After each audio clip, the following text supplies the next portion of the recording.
One of my favorite things about video games is how they can transcend time. So for example, it's like when you watch a movie from the 1970s, it usually feels like a movie from the 1970s, you know?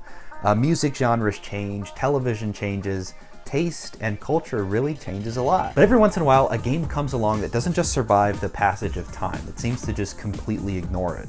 You don't play the game because it's old, you play it because it's still fantastic to this day. And for me personally, this set of games here, the Half-Life series, has always been one of those. Over the past several months, I reviewed every game in the original series, and after wrapping them up, I felt like it was only appropriate to bring them together in one complete retrospective. So whether you've been here since my first review or it's your introduction to the series, I just was thinking let's spend a little bit of time together revisiting the most influential franchise this medium has ever produced. And to shed a little light on that journey, so I played specific versions of this game. I played the PS2 port of Half-Life, I played the Xbox version of Half-Life 2, and then I finished the episodes on PlayStation 3.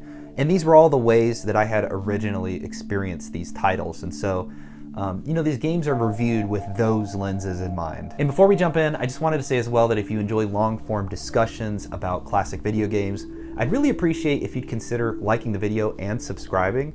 I review and I beat a game every week and I upload on Sundays, and so doing so really helps a small creator such as myself tremendously. And so I'd love to have you around for future videos and love to have your support, so thank you so much in advance. Now I want to ramble a little bit because the funny thing is I didn't even experience Half-Life with my hands on the keyboard. The first time I ever saw the game, experienced the game, was spectating my older brother playing it. My dad worked in computer networking, and so our house was always full of various computers and LAN cables and whatever first-person shooter of the late 90s and early 2000s that everybody was obsessed with. So I must have been like 5 or 6 years old watching my brother work through Black Mesa without ever really understanding what I was looking at.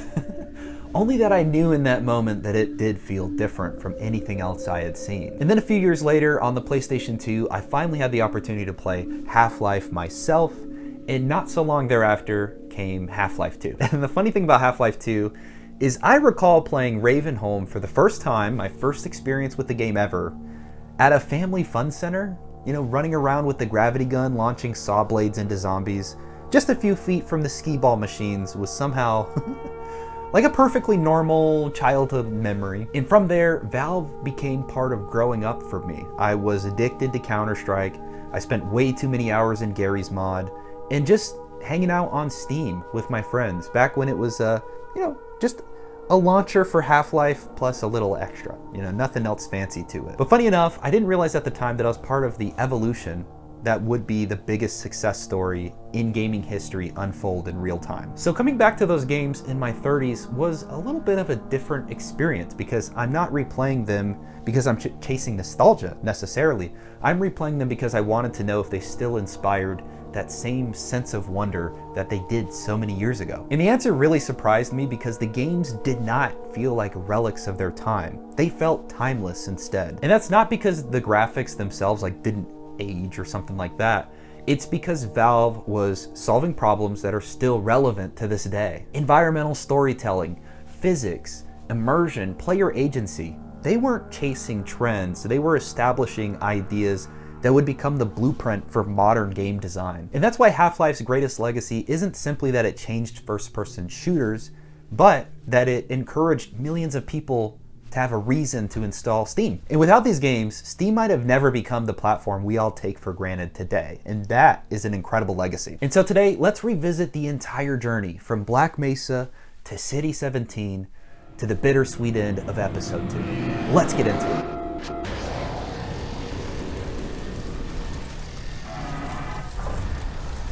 I've been really wanting to play this game again recently because Half-Life really holds a special place in my heart.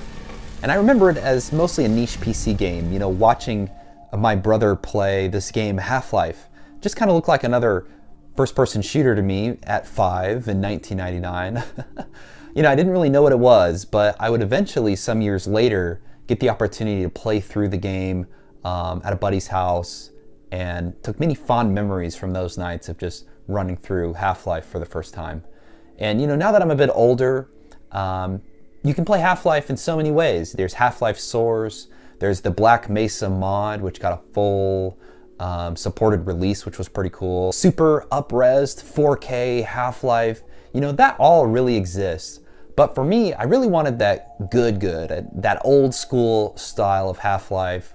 And while I didn't have a keyboard to play it with necessarily, I think that Half-Life on PlayStation 2 does a really great job of mimicking that experience of how it would have been in the early 2000s on PC. So that made me really excited to want to revisit it, but specifically do so on the PlayStation 2. Just to give you a little overview, you play as Gordon Freeman, and he's a theoretical physicist working at Black Mesa Research Facility. And while he's there, they're doing some scientific experiments that happen to go catastrophically wrong. I don't know how else to put it. And Freeman must really fight his way through the facility, which is overrun by alien creatures and military forces, all while uncovering this deeper mystery behind the incident that happened. The PlayStation 2 version of the game released November of 2001, with the original release on PC in 1998, also in November. And the developer, of course, was originally Valve. They kind of put the game together initially on PC, but actually the port itself was handled and developed by Gearbox Software, which many people will know the names of nowadays, particularly for the Borderlands series. But at this time, I kind of knew Gearbox as the company that had made the Opposing Force expansion for Half-Life, or also worked on porting Pro Skater 3, or worked on porting the Halo series, or Brothers in Arms. So they really have an interesting track record in terms of where they started and who they are today. So I really just wanted to put this out in the zeitgeist. Say what you will about Gearbox and Randy Pitchford, who's he's had his interesting degree of controversies here and there, I won't deny that. But they really do have an impressive track record and interesting history as a company, so I do have a soft spot in my heart for Gearbox for those reasons. But there's also the legendary publisher behind this game, Sierra Studios, who is well known for developing adventure games and doing all sorts of publishing here and there. They were destroyed and equally resurrected by Blizzard Entertainment well after they were acquired, and they're known for so many classic PC games. You have Police Quest, King's Quest, Quest for Glory, Space Quest, and of course Gabriel Knight. Lots of questing going on in the Sierra Studios realm, but there's so many powerhouses at work to bring this iconic game to the floor between Valve, Gearbox, and Sierra, and so it was ripe for success. Something that maybe we didn't know as well in the early 2000s, late 90s, because these studios were still kind of cementing their legacy, but here looking back, we know for sure that this game was going to be iconic no matter what. And it's not just the studio names that bring success, but a lot of the people who are working at those studios at the time that propel this game into success. I think one of the people that I really have to call out is Mark Laidlaw, who helmed the entire narrative structure for the Half-Life series. He's a science fiction writer and helped really elevate many of the game's immersive storytelling aspects. So his influence is really felt throughout the game's environmental storytelling and many of the scripted sequences, of which for the time, these real-time scripted moments were a totally new concept that Valve was pioneering through Half-Life. And so that was really great that they brought in somebody who had a groundwork in kind of writing and building such worlds in such a genre. And not only was it Mark Laidlaw bringing his writing, but Gabe Newell bringing his fantastic vision and focus to the top of this game. Gabe and Valve at large went on to produce the excellent Steam platform, which for me, I still remember as like this little army green Windows 2001 looking UI that simply hosted 1.6 and Half-Life. And so to know where it is nowadays and see how far it's come, it's really cool to see what force Steam and Valve truly are in the world, and just to have kind of grown up alongside that. I take a lot of pride in knowing such fantastic games come from such a fantastic company, and kind of being there along the journey to see them develop into what they are nowadays. Now, I'll drop some development trivia in here, but I want to call out that if you want to truly learn about Half-Life, the series, its sequel, Half-Life 2 as well, there are a few fantastic documentaries here on YouTube that Valve themselves produced that kind of walk through the history and development of the games. But I did want to call out just a couple little interesting things. One of those being that Half-Life was built on the Gold Source engine, which was essentially a modified version of Quake that they used to make the game. And Valve's goal here was to really try to, with those building blocks, create something that was going to break away from the whole shooting gallery style of first-person shooter games that were popular at the time, and kind of drive it more towards a story-driven and immersive experience. And they kind of built on that in the PlayStation 2 version, which of course they were able to enhance the visuals a little bit, having a couple years for Gearbox to come in and work on them. So a lot of the items got new HD character models and textures, and they also added in a whole new campaign called Half-Life Decay, which added split-screen multiplayer to the experience as well. And on top of that, there were a number of really cool development aspects happening in the background too. One of the ones I did want to call out was that AI of the time was not particularly sophisticated, right? So when Half-Life released, and the AI in this game was capable of taking cover, flanking, working in squads, which these aspects are things you'll see when you fight the military soldiers throughout the game.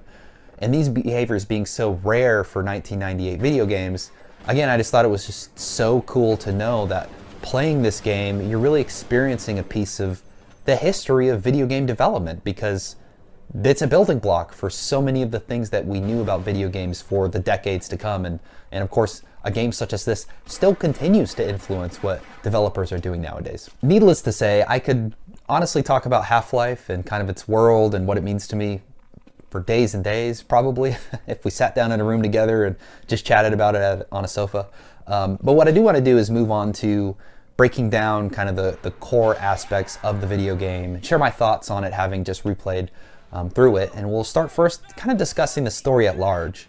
So from the moment that you load into a new game in Half-Life and you find yourself riding the train into Black Mesa, imagine it's 1998. It's going to be immediately evident to you how iconic this game is about to be and how it sets itself apart from its contemporaries at the time, just because this was not how first-person shooters were being done in such an era. And then as you work through the game, the 3D modeling of the test chamber and the dramatic opening of the Lambda complex doors, I think these moments are just so cool and innovative and dramatic for what was going on during that time in video game development. And even today, these sequences leave me in a really good state of awe. And just despite their old school presentation, I continue to be drawn in for that entire 5 to 6 minutes of train riding, waiting for the security guard to open the door, walking up to the complex doors. It just really feels like a whole thing. And if you play 1998 FPS games, I just don't think you get that experience quite in the way you do here.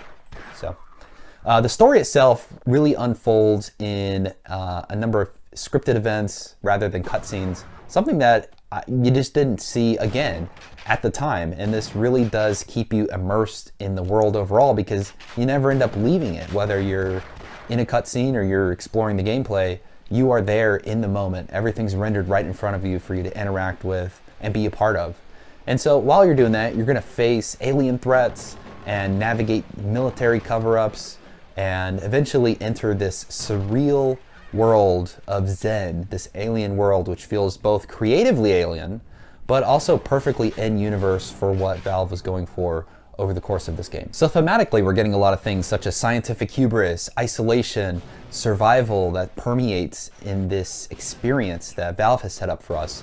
And the storytelling is subtle but also effective and really lets the environment and the pacing kind of do most of the narrative lifting. And I really did like that for this game. I think that the style, the era, it just all really plays well into this whole just get out of Black Mesa. You just don't really need another objective, and the objectives that you pick up along the way are kind of hurling you towards that ultimate outcome. And I did like that. And that goes to say, even though the game is linear, there's still good pacing and environmental storytelling that makes it feel quite dynamic as you're exploring the various areas that you'll go throughout Black Mesa. So yeah, you're not the one making the choices that affect the plot necessarily, but you're constantly engaged through exploration and combat in that adventure. And I will say that overall dialogue is minimal but functional. NPCs deliver exposition and guidance but the real storytelling comes from the world itself.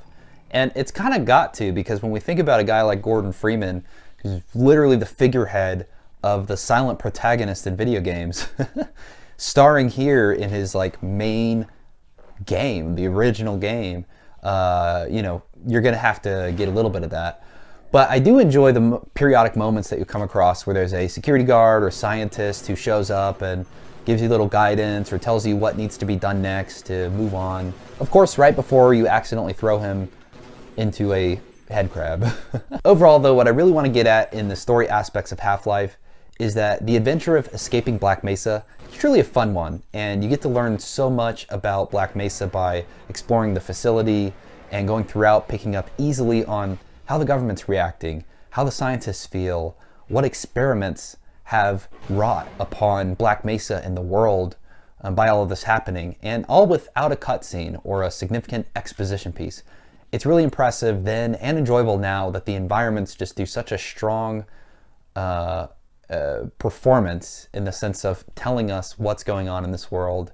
And I just really appreciate it for that. They did a great job with the environmental storytelling in particular. The core gameplay loop really revolves around combat and exploration, and something that Valve is really good in particular at doing at, which is adding in little puzzle solving aspects to the game as well. Valve does a really great job of mixing these up. You know, one moment you're going to be sneaking past some sound-sensitive monsters in a silo. The next, maybe you're running over a giant enemy with a train.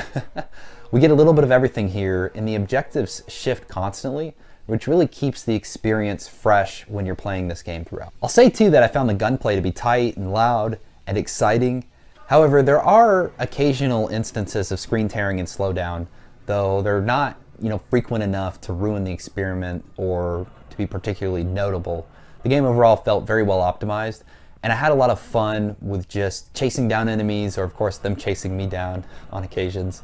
And every time you fired a weapon, it just felt so good. I think that that's one thing that this game does right, is that even all these years later, when you fire off the assault rifle or whatever, it truly feels and sounds impressive and really keeps you moving throughout the course of the game. Navigation around the world is mostly straightforward, but you know, there are a couple train sections that happen mid-game that feel a little frustrating and sink up a lot of time in the mid-hump run, I guess. And this is mostly due to the pacing of kind of riding the train around slowly, making sure you hit the right areas in order to move on, and sometimes backtracking the train so that you can get to point A or point B. So it slows the pacing a lot compared to Gordon's blitz speed at which he moves. And in the PlayStation 2 version, he defaults to this super sprint, I guess. So when you kind of get stuck on these train sections, for me personally, it did kind of slow down the overall action. But kind of speaking in the realm of movement controls, I also wanted to say that these being tied to an analog stick is a little interesting, especially again on that train. You know, you're going to have some mistakes where strafing or steering kind of come up along the way. And on a PC, these are much easier to mitigate because of the fact that you have dedicated keys, and there is a lack of in-between on these keys where you're going to be combining them to move like up left, up right, or so on and so forth. Whereas the analog stick here presents some challenges in the way in which they had to translate that over to the confines of a PlayStation 2 controller. But they didn't really bother me too much. They were just things that kind of noted them along the way. Like, oh, this is something happening, and maybe it's not as clean to control as it was on a PC. Another thing that really stands out to me is that the UI is quite clean. It's a little dated, of course. It's just your standard text and number boxes. But again, going back to the controls, weapon selection here is a little clunky on the PlayStation 2. You know, on the PC, when you're selecting weapons, you have a number of number keys that you'll use to choose various types of weapons and select them from there. But here, you're restricted to just using directional keys to go up or down and flip through the arsenal of guns that Gordon will have by the end. And so what tends to happen is I'm in a sequence where I need to switch a weapon, but now I'm going down, down, down, down, down, you know, switch, or up, up, switch, down, switch, and or maybe messing it up a little bit along the way. So this does become a bit of a problem when you're in that heat of the moment.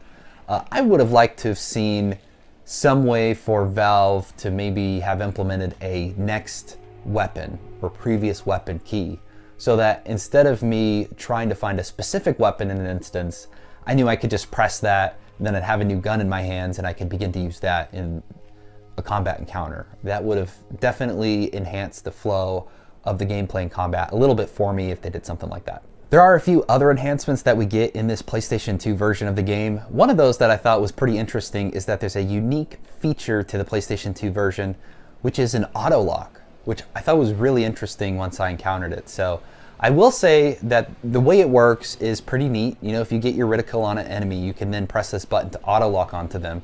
And then from there, you can move around the arena, you can strafe, so on and so forth, but Gordon will stay fixed on whatever enemy that is, even if they move too. So that was pretty nice, and it worked really well for these little head crabs. That the head crabs are definitely hard to hit on the PlayStation 2 version of the game, just normally, and they've always kind of been that way. But the auto lock gets more interesting when you then start to fight humanoid creatures like the Vortigaunt, or maybe you're fighting the military soldiers. When you auto lock on these folks, it auto locks almost all the time to their legs. And of course, you're not doing much damage if you're shooting at their legs and you're trying to end the encounter quickly. So it's a very thoughtful inclusion for controller-based play. You know, something that not too many years prior, I think it was that one of the Alien games on PlayStation 1 tried the whole modern style where you move with the left analog stick and then you look around with the right, and got critically panned for such a thing. So people were still trying to figure out like how to play first-person shooters on consoles. I just didn't know if this was exactly the right implementation. It works in some ways, in other ways it doesn't quite work as well. And I think nowadays we find that auto aim is just kind of a built-in functionality of shooting weapons when you're playing a game on FPS, and maybe that's a little better or not. I guess your mileage will vary how you feel about that. And another thing kind of in the auto world, like automatic things you do, auto equip is a thing also in the PlayStation 2 version of Half-Life. That is for sure a mess. There were a number of times where I didn't have any grenades in my arsenal. So when you run out of grenades and it's empty, when you pick one up, it's considered a new weapon and you automatically switch to it. And oftentimes you're gonna find these in crates and such. So I would hit a crate and then inside would be grenades, and I'd immediately equip the grenades, and here I am swinging my crowbar to break the crate, and then guess what happens? I throw the grenade. So then now I'm sprinting out of the area trying to get away from the crate before the grenade explodes. And this happened to me a number of times. So this was just something that I found to be a little disruptive to the gameplay flow overall. Could have been handled better. I would have preferred that there just be no auto equip at all, and maybe there is a way to disable that in the options. I don't remember taking a look, but this was something that for sure stood out to me because it happened a number of times and I just couldn't believe that. So I will say that while I walked away with a few technical notes in the gameplay department playing Half-Life, these do not distract from the exciting gameplay of the game. Again, you know, the action here is tight, it's well paced for the most part. The challenge is just very much perfect in the sense of the game really balances these moments of insta-death where you can fall off something, get crushed by something, etc., where these can occur at any difficulty. So whether you're playing it at easy, medium, or hard, the difficulty is going to adjust really based on the supplies you can find, the damage the enemies can give and take. And I did really appreciate that because you were always on edge no matter your style of play. And so it's a really fun journey. You know, no big issues to complain about for sure. Little technical items, but I found that on PlayStation 2, Half-Life overall played and felt pretty incredible. Okay, I want to talk about sound, and we're going to start by talking about the voice acting because while it is sparse, I find it to be incredibly effective. Again, Gordon doesn't speak, but the scientists and guards here deliver lines that help build the atmosphere and tension, really guide you a bit along the way. And the lines and the timbre of the actors is so iconic and so memorable. We really have two folks in particular to thank for that, and that's Michael Shapiro, who played G-Man and Barney and the security guards, and then Harry Robbins as well, who voices all of the scientists. And then there's other characters such as Kathy Levin and Kelly Bailey, who did some backup voice lines and some voice lines for the HEV suit and such. Their voices, the sound really creates the atmosphere of Half-Life and was carried into the sequels. And so they're legends. They are legendary voice actors, and they weren't even like traditional voice actors. And, the studio just picked up collaborators or employees from Valve and asked them, hey, drop these voice lines for the game. And so the voice acting really has like a rawness to it as a result, which made playing it add to its like unsettled realism throughout the game that you're going to experience. And so for that, I think the voice lines just come to my mind. I can hear them as I'm talking about them, and I just really love that about the game. The voice acting is incredible for me. It's not like the best voice acting in the world, but it does exactly what it needs to do in the moment that it did it. So for that, I appreciate it. But also with the voice acting is fantastic sound effects that are punchy and memorable. Gunfire especially, and I've mentioned the assault rifle already. It just punches everything out of existence when it's fired from an audio perspective. You can't hear anything going on in the room. And if you were in a mostly metal science laboratory in a hallway firing a weapon, that's exactly what it's going to be like. And I found myself at times needing to turn down the TV because I knew for sure I was just blasting that sound out of my house. So whether it's that or alien screeches or different environmental cues, they're all really well designed and tailored towards creating this immersive experience that is Half-Life. So overall, sound quality is solid, and here on the PlayStation 2, especially for this title, I'm just really impressed at the quality they were able to import from the PC to the PS2 when you're working with like minimal size and such and limitations that you need to be mindful of. So happy that they did that. It continues to build the immersion, and the only one thing I want to call out too is that the soundtrack here is minimal but impactful and really kicks in at key moments to heighten tension or excitement. And I love Half-Life music. There's just something really distinctive and different about it. But it gives me like really good ambient and like Aphex Twin vibes and things like that. I can vibe with all that. I love that kind of music. So yeah, another shout out just across the board. Sound here is excellently thoughtful and well designed. Just another big highlight of the game for me. Visually, not a whole lot to say. I just gotta say that by 2001 standards, Half-Life on PlayStation 2 looked great. It honestly did. The HD models and the facial animations were a step up from the original PC release. And it just honestly, I popped it in my PlayStation 2. It ran very smooth. It looked fantastic. And I had a blast with that. So the 3D environments specifically, like the test chamber and the Lambda complex, they're all really ahead of their time in terms of design.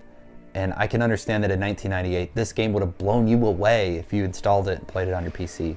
So let's kind of tailor more towards performance. I guess the game mostly holds up. There are frequent loading screens and occasional screen tearing, which can break the immersion. But for me personally, I don't mind these too much. That's why I didn't call them out.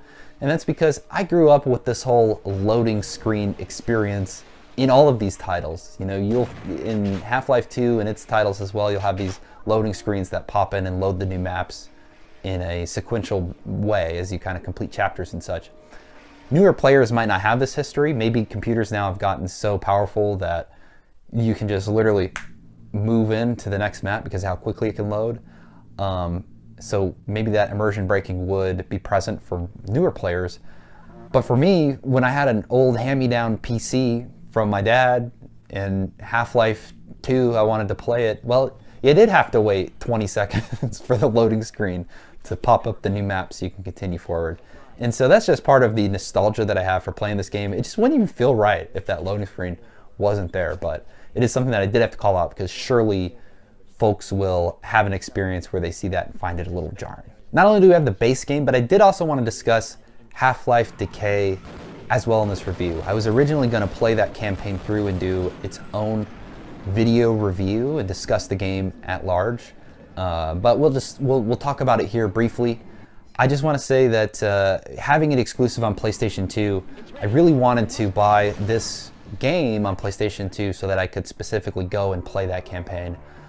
But I do gotta say that I was pretty let down by Half-Life Decay. Honestly, a big part of it is not the game campaign or the story or anything, but the difficulty of this add-on is just, it's insane.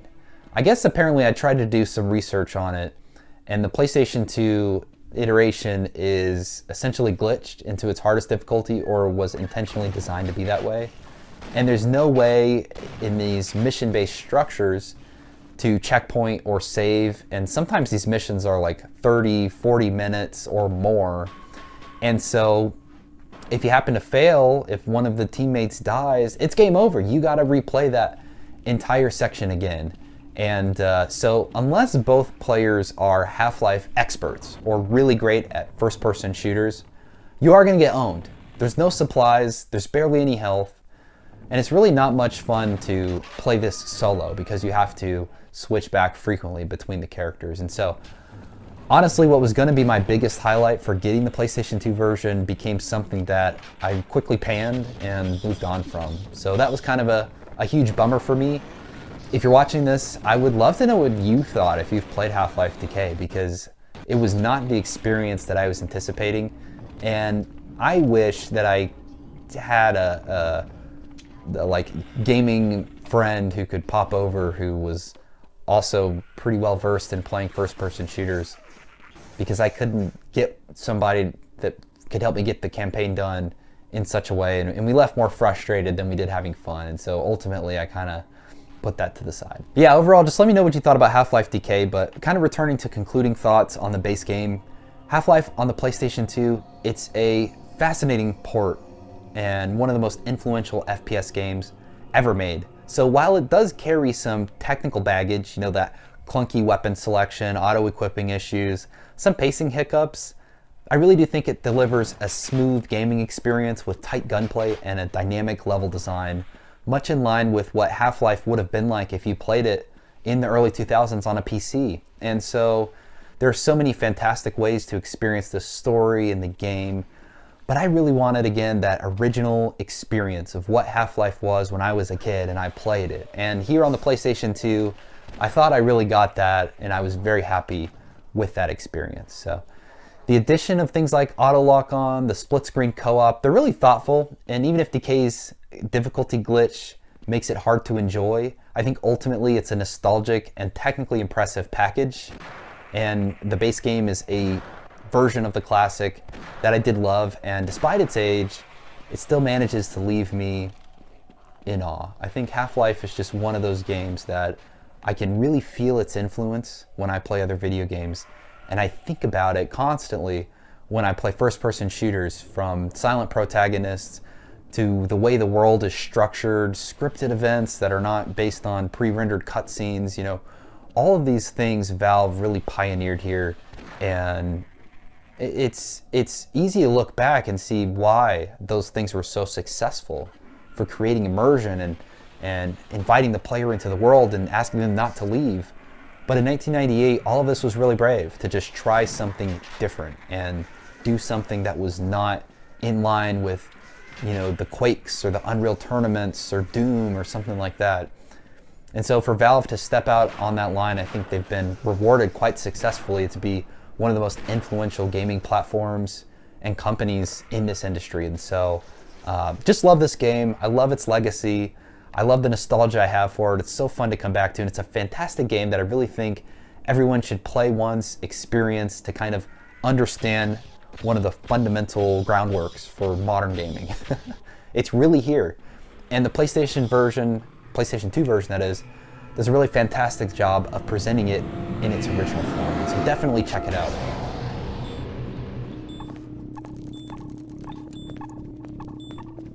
So the first time I encountered Half-Life 2 is actually a pretty interesting story. It starts in this family fun center called Mr. Big's Family Fun Center in Colorado. And Mr. Big's was known for mini golf and bowling and arcade games, go-karts, rides, etc. But for whatever reason, they had this full, unfettered access computer room that a 10-year-old kid such as myself could walk on into and load up Ravenholm and just start chopping zombies in half with the gravity gun and a saw blade.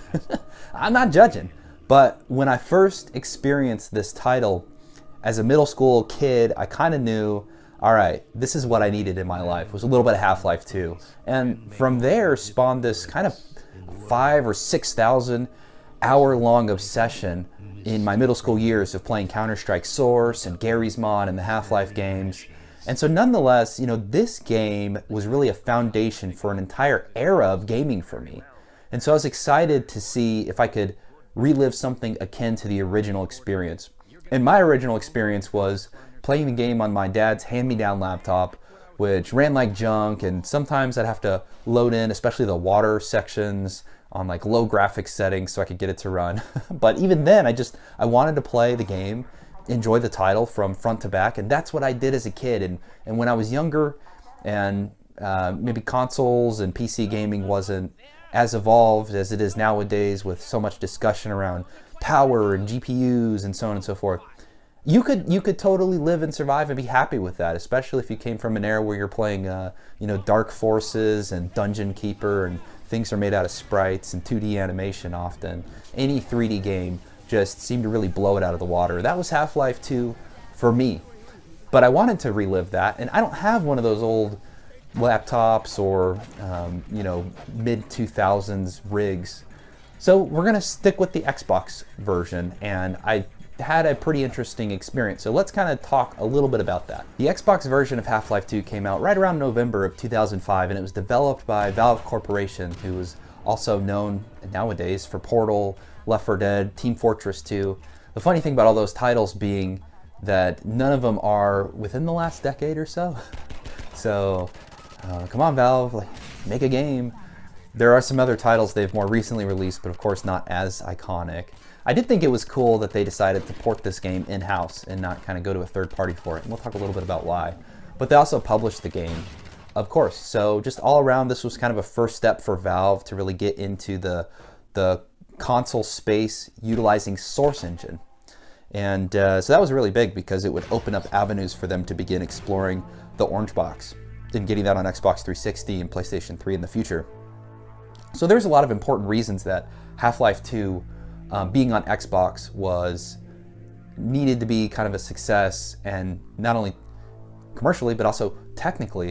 And I think in a lot of ways Valve did a pretty good job here. So some of the interesting things about the game, as I was mentioning, it was built on the Source Engine, which introduced a number of new groundbreaking physics and was kind of a stepping stone above Gold Source, which was what Half-Life ran on, and it was a modded version of the engine for Quake.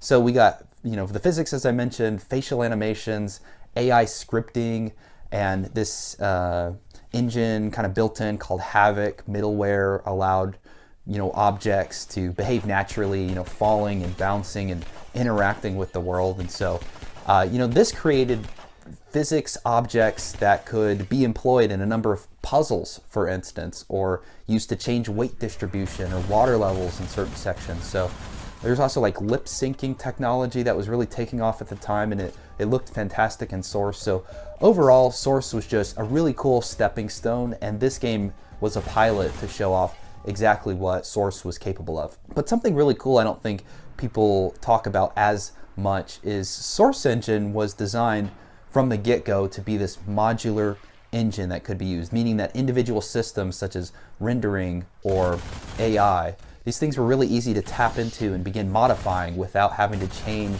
everything. So you had this kind of independence built into Source, which made it really great for doing modding or taking the engine and kind of making it your own and making your own games. There's also like real-time lighting, refractions, water shaders.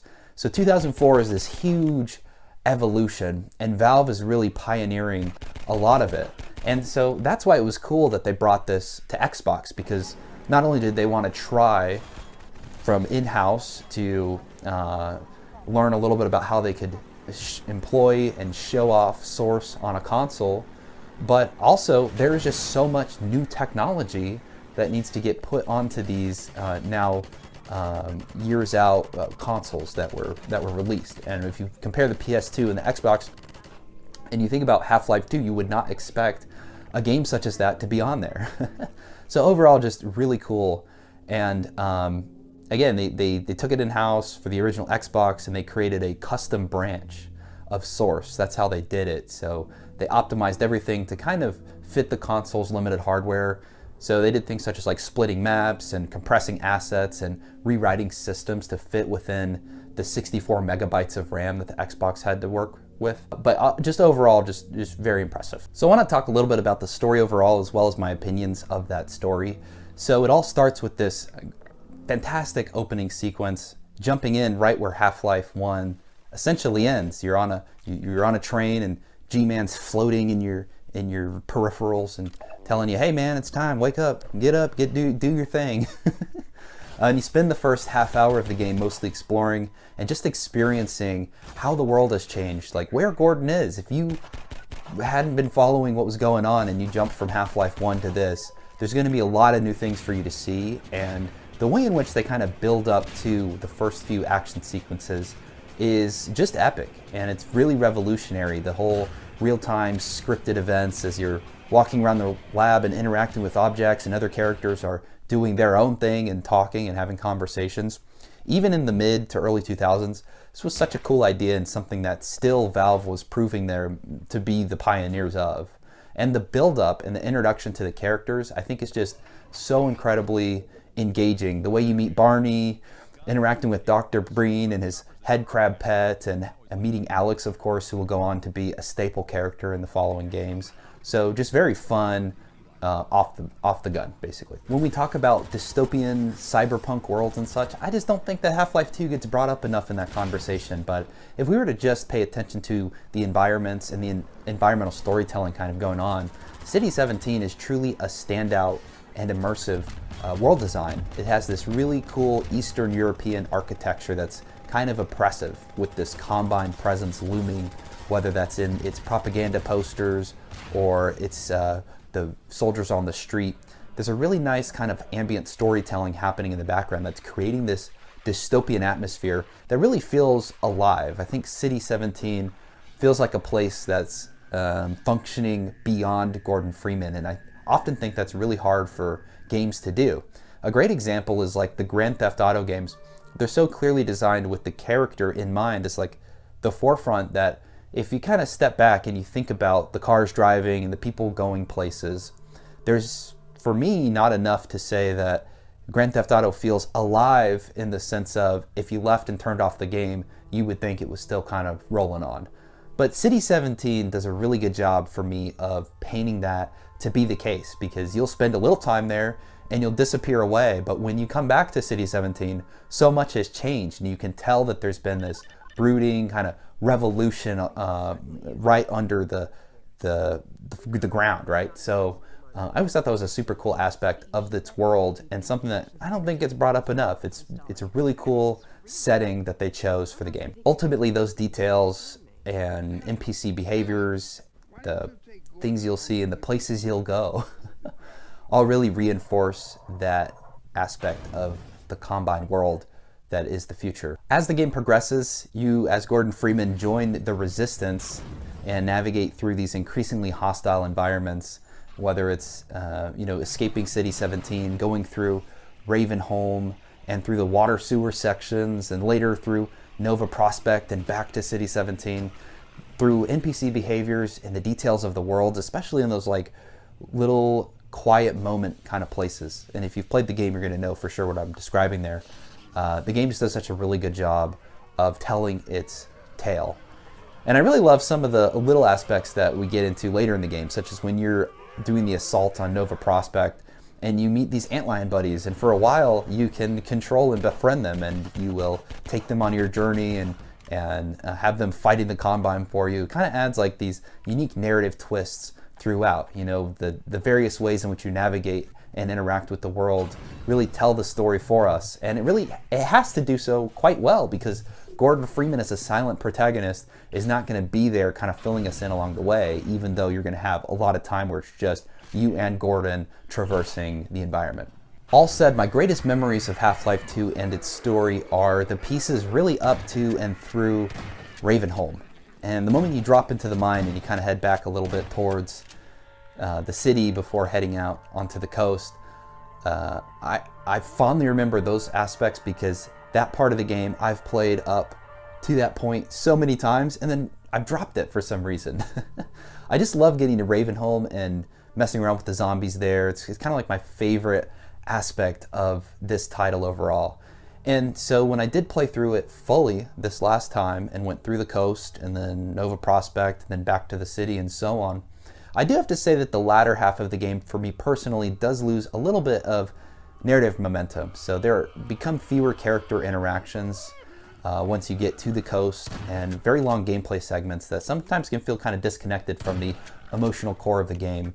So while the Antlions and the Rebel allies, they kind of add a little bit of gameplay variety, the story does stall a little bit with minimal development, in my opinion. And one of the big reasons that I feel the momentum kind of drops a little bit is when you get to the coast and you're in the car, there are, at least for me, playing this game with kind of exploration, completionist mindset kind of going on, there are so many stop points along the coast that you're going to spend a lot of time just driving and then stop at a house and explore the house, and maybe there's a couple little items to pick up or a poison zombie throwing poison head crabs everywhere, which adds a nice little bit of gameplay variety. But if you're wanting to see the development of the story, Gordon driving along the coast for an hour and a half to Nova Prospect, for instance, nothing develops. And of course Gordon doesn't say anything, and you meet a couple rebels who say like, hey, there's a big battle coming, but they don't really add any extra flavor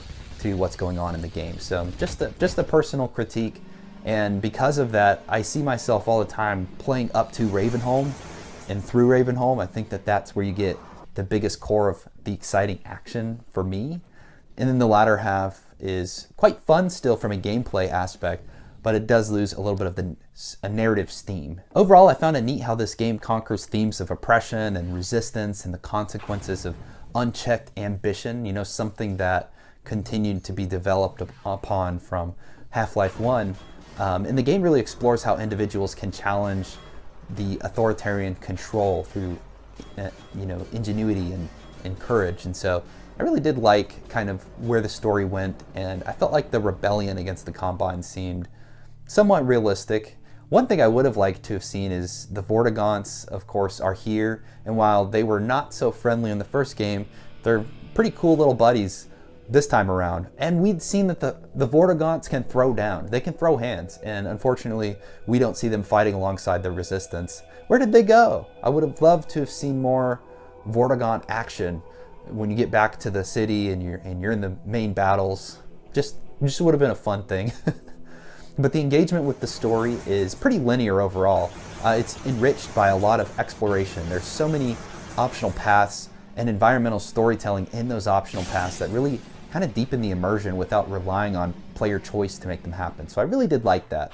And I love the various kind of stopping moments where you make it through an action segment or an exploration piece, and you take a second and you talk with NPCs, you catch your breath, you get some supplies, all happening in real time, which really allows you to feel like you're on this epic continuous adventure from the moment you're dropped on the train to the moment you are back in City 17 after completing this whole journey around the area. So yeah, dialogue is going to be sparse because of Gordon's debilitating. How do you get a job as a physics experimental physics guy, and you don't speak?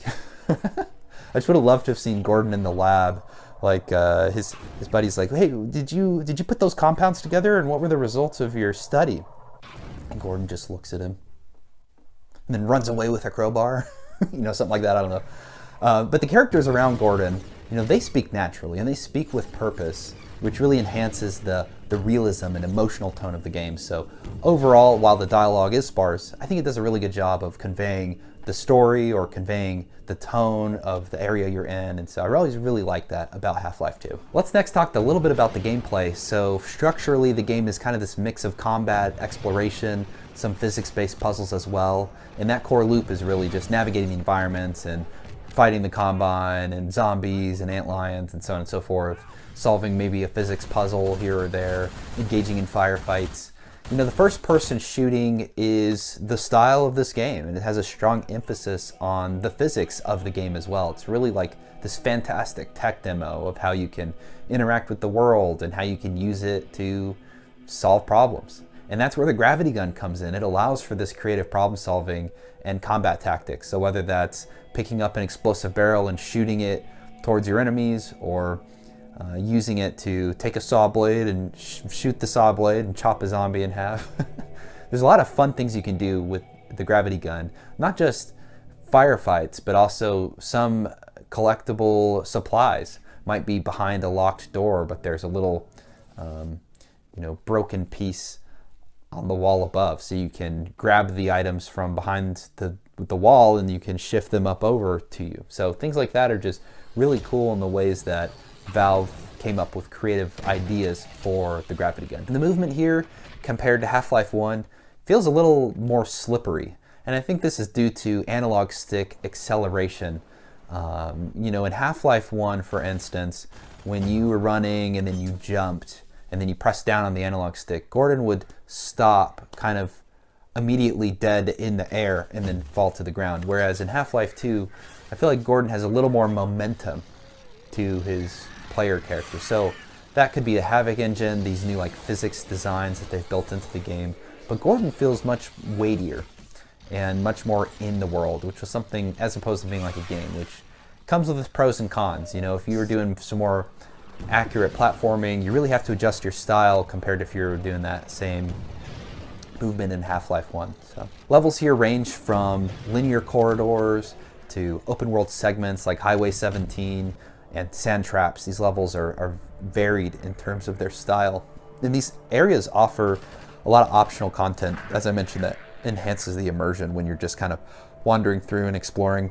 One of my favorite ones is in the water sewer canal levels. And right before you go to this huge warehouse after a fight with attack helicopter, where you finally gun it down, there's a little secret sewer you can go run through that causes toxic damage. So people wouldn't usually go there. But if you sprint through to the end, you find this crazy Vortigaunt who spouts out all sorts of wild lines, and he's just hanging out in there, just having a good time. I always really like that Vortigaunt guy. I think about him every time I drive by and just hope he's doing well. So it's kind of funny in that some of the content in these chapters is so optional, you can skip 90% of it, of the chapter itself. But all this added exploration just really makes the world feel expansive, sometimes rewarding, but also just offer an immersion of just giving you the opportunity to look around. It's not semi-open world, but it really gives you this feel that that's what it could be. And so I did like that quite a bit. Another thing I always really like in a game is thinking about their UI and their HUD. And in first-person shooters, the HUD can be everything from stylistic to non-existent, right? And I really liked Half-Life 2's approach here. It's minimalist with kind of an intuitive weapon selection and health indicator setup. I like the color, the style, the menus are clean, they're functional, and even come with their nice slew of little touch tone sounds as you're interacting with the UI here, and I love them so much. They're just so satisfying. And we didn't yet talk about the physics puzzles either, which is something that really blew my mind as a kid and are still quite fun to this day. The one that I always think about is early in the sewer levels, you drop down into this little basin and you have to get over this ledge, but it's too high for your character to jump, obviously. Well, there's a half cement dome piece in there with a wood board kind of hanging on it, and what you can do is you can load up one side with bricks, so then you can hop on and run and jump over the gap.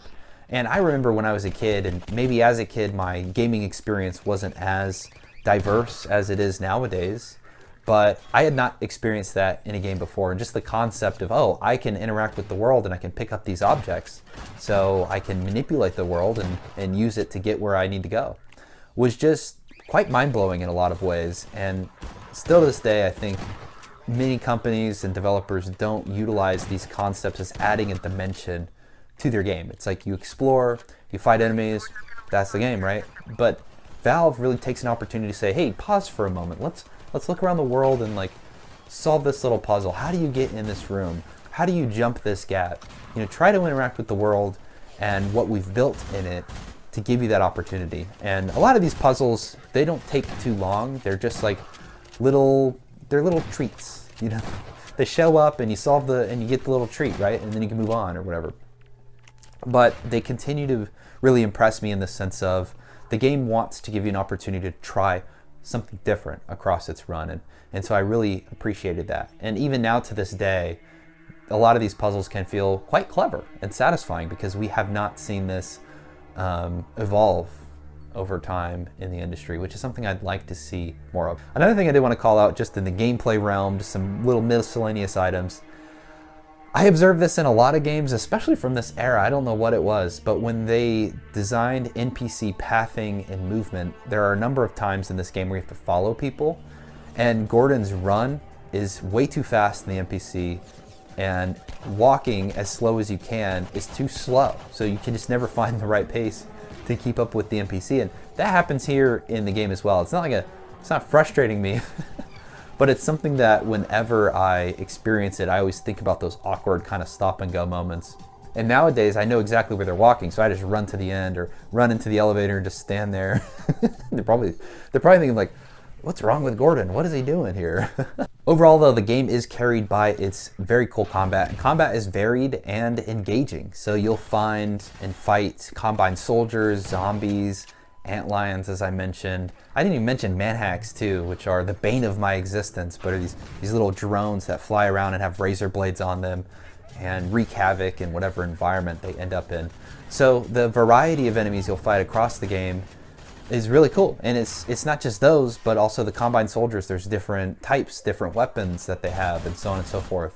But also you get vehicle combat. There's some really exciting segments, whether you're driving this like dune buggy or a water hovercraft, where vehicle combat is really exciting. And it can be a little buggy and funny at times, especially with the airboat segments and their mounted weapons. You can get little visual glitches, or the airboat can pop off and send you in a direction maybe you weren't exactly hoping to go. But still very fun and exciting. I really don't have many qualms with the choices that Valve made here. Every level and every 30 minutes to hour of gameplay, it just feels a little different compared to what you were doing prior. You get super cool weapons. The crowbar, of course, it's iconic. It's the symbol of Gordon Freeman. And the crowbar here is fun to just swing around and use for a variety of ways. We did discuss the gravity gun. Again, a revolutionary tool for physics-based interaction that many titles had not really experienced. And the gravity gun is actually what made me want to play this game, because I just got done playing Doom 3 and Resurrection of Evil, and there's a weapon in the game called the Grabber, which works with kind of these physics-based environments as well. And I just thought it was cool that they gave that a try, id Software did, and now here again we have the whole gravity gun mess going on. And there's also more conventional weapons. The pistol, it's really nice and snappy. It feels responsive, and for some reason I just love the way it looks. The design of it's cool, the way Gordon holds it is cool. When you shoot it, it just feels like very responsive on the trigger, so I always really like that. And then there's the Magnum pistol, which is thunderous, it's powerful. It's just got this cool identity, and it's really ideal for precision kills, especially when you land that shot exactly where you need it to. Shotgun, it's devastating in close quarters. It sounds awesome. It looks cool when you're firing it, when you're walking around with it. Laser guided RPGs. I mean, the game just has a really cool armory for Gordon to take advantage of. And there's also some common techniques, you know, using props as cover, baiting enemies, switching weapons tactically. When you're a Nova prospect, you'll have all of these automated turrets that you have to deal with, and you can use the gravity gun to pick up a barrel and walk towards the turret without getting hit. I just loved the variety of combat, the variety of ways in which you could interact with the world here. It's just, again, it's unmatched. It's just something, we'll see games and developers do like one of these things, but never so many of them at once, and Valve really did that here in Half-Life 2. I love the combat. Such a fun game to play with, such a fun game to interact with just overall. The gameplay is a blast. The sound design is not something to sleep on either in Half-Life 2. Starting with the voice acting includes Merle Dandridge, who came in to do Alex Vance, and of course kind of carries this series from a dialogue perspective. You know, Alex is the key character you're going to interact with, who talks throughout the course of the game, gives you a lot of direction, and is there with you as a friend throughout.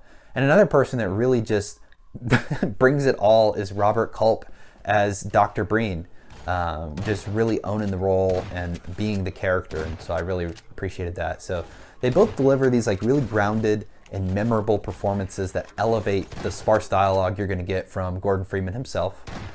His voice actor, of course, not listed, but strong performances overall from a pretty small cast. You know, the characters feel grounded, they feel believable. Many of them were not professional voice actors. Valve brought in people that they knew, collaborators, and sometimes employees, like on Half-Life 1. And because of that, I think we get a pretty grounded and just realistic feeling approach to the dialogue. And I love it, from the little NPCs who speak to you in the apartments of City 17 up to these main cast of characters. I think it was a really great job that they did. Sound effects are equally awesome. I mentioned this a little bit about the weapons. They sound really punchy and reactive, especially the Magnum kind of delivers this booming echo, while the shotgun has a visceral kind of double barrel blast about it. And environmental sounds, combine radios, distant alarms, ambient noise, this all just really enhances the immersion of the world that you're in. And I love that these were so deliberately thought about throughout the course of making Half-Life 2, and you can tell that it was something that they really didn't want to pass up. I think from top to bottom, there's a great sense of immersion here because of the sound. And it's not only the sound effects themselves, but also a great soundtrack that comes and goes. So the composer Kelly Bailey, the soundtrack that he made kind of blends these industrial tones with ambient tension. And a perfect example is the track Triage at Dawn. So subtle yet haunting, perfectly matches the game's pacing and mood. And I love how at certain parts in the games, there's these quiet moments, and then action sequences can get this really like hyped up, ambient IDM type of music. And I've not seen that style and that genre used in many video games. And so it alone has really an identity here that belongs to the Half-Life series. And when I hear those songs, I know exactly, oh, that's Kelly Bailey and that's Half-Life. So again, the sound is just blowing it out of the water. Now let's talk about visually. Half-Life on Xbox, it's interesting. I mean, it clearly doesn't look as good as it would on a PC, or as it would just a couple years later when they redid the game for Orange Box and they brought it up to the next generation standards. But I will say that in 2005, if you were exclusively gaming on Xbox and PlayStation 2, Half-Life 2 is visually impressive for the original Xbox. The Source engine really does deliver this realistic lighting, reflective water, detailed textures. I mean, these are things that when I was looking around, I had to remind myself sometimes, oh, I'm playing this on Xbox. This is the contemporary of the PlayStation 2. These consoles are very old school by today's standards, but of the time, it's just crazy to think that you could get a game such as this on a console. And yes, the game is rendered at 720, 480 with widescreen support. So the game does push the console to its absolute limits, but still impressive nonetheless. Now that doesn't mean that there's not performance issues, because there are performance issues here in Half-Life 2 on Xbox. One of the things that I experienced a lot of was screen tearing and lag. These are noticeable, especially early on when you have the whole world of City 17 getting introduced. There's moving trains, there's 3D models talking through screens, there's flying camera devices taking pictures, and NPCs walking around the train station. There is so much going on at once that you can expect a little bit of slowdown. And somehow this doesn't impact the latter part of the game, which I found to be pretty neat, because especially when you're a Nova Prospect and there's tons of antlines and Combine fighting each other, I would have expected to see more of that in those sequences just because of how much is going on. So there's just, when you think about the moment-to-moment parts of Half-Life 2, there's a lot of complexity visually and a lot of moving parts happening at once. So I'm not surprised, even with the extent that they pushed it to optimize for the console, that there would be a little bit of this. And as I mentioned, it does kind of match my experience playing it on low settings on my janky hand-me-down laptop in my middle school days. So I was not a stranger to that at all. I also had a strange graphical glitch kind of occur when entering or exiting water. So I don't know if this was just me, but I noticed that when Gordon submerges below water or comes up, the water level itself appears to shift kind of unnaturally, which stood out visually to me. And it's a little thing, you're not going to be spending a lot of time in water, but it was again another thing where I thought, like, okay, I can see how Xbox is really being pushed to its limits. That probably has to do with something that had to change in the physics or something, and they couldn't optimize it before release, so on. But later levels, as I mentioned, they do show fewer of these performance issues. And despite these efforts, the performance issues like the screen tearing and the lag that are present, especially in those early sequences, they still impress with their scale and complexity. So just very cool. It's a fantastic effort by Valve. I can't believe that they got this on the console. I mean, I've been playing a lot of Xbox games, and I can't think of a game on Xbox or PlayStation 2 that quite matches its level of like visual fidelity. And it is an accurate way to play the game, similar to how you might have in 2005 if you didn't have like a top-of-the-line rig. So for that, I really had a good experience overall. As I described throughout this review, Half-Life 2, just in general, it's a fantastic game. And on Xbox, it's a very interesting technical experiment that I think succeeds in a lot of ways. Even if it does struggle at times with performance in some places, the physics puzzles remain genius. The weapons are iconic and satisfying to use and shoot and experiment with. And the overall world design just really encourages exploration. So while the story does lose some of its steam in the latter half, which for me does kind of put a bit of a damper on the pacing and my motivation to kind of push through past Ravenholm. I really have to motivate myself to get there. And the NPC pacing is kind of funny at times if you have to walk around with them as you're in these quieter moments and they are moving at a snail's pace and you try to move like a snail, but you move slower than that. So I don't know. It's fine because the game's variety of enemies and environmental storytelling still make a really standout experience overall. So for fans kind of revisiting the game or newcomers, curious about its legacy, this version offers a nostalgic yet kind of flawed glimpse into one of gaming's most influential titles. And I had a lot of fun playing it and I had a great experience playing it on Xbox. I think the way in which Valve set up the controls for the controller, they were thinking ahead on that.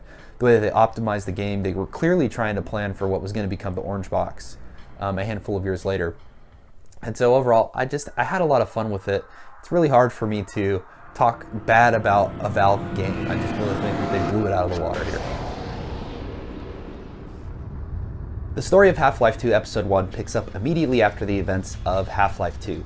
You're once again in the shoes of Gordon Freeman, trying to escape the collapsing City 17 alongside Alex Vance, while of course dealing with the fallout of the previous game's climax. And right off the bat, I'm going to say, my take might surprise you. I don't think most people say Episode 1 is the best, but I really want to make a case for that. And I want to get to it shortly, of course, but let's just discuss the high level of the game before we talk a little bit about the details. Episode 1 originally released in June of 2006, so about a year and a half after Half-Life 2, and of course was developed and published by Valve, who we know for such great titles such as Portal and Left 4 Dead and Team Fortress 2. I think one thing I've been calling out is that all these titles are almost considered retro by today's standards. So we need to get some new Hallmark games, Valve. Come on, start making them. But a little bit of development trivia. The game was originally titled Half-Life 2 Aftermath, and Valve shifted to an episodic content to attempt to deliver more frequent content to players. So Episode 1 was the first of a planned trilogy that would showcase kind of upgrades to the Source Engine over those years as well. So one of the big things that Episode 1 did, for example, is add in high dynamic range lighting and improve facial animations, both of which were pretty cool.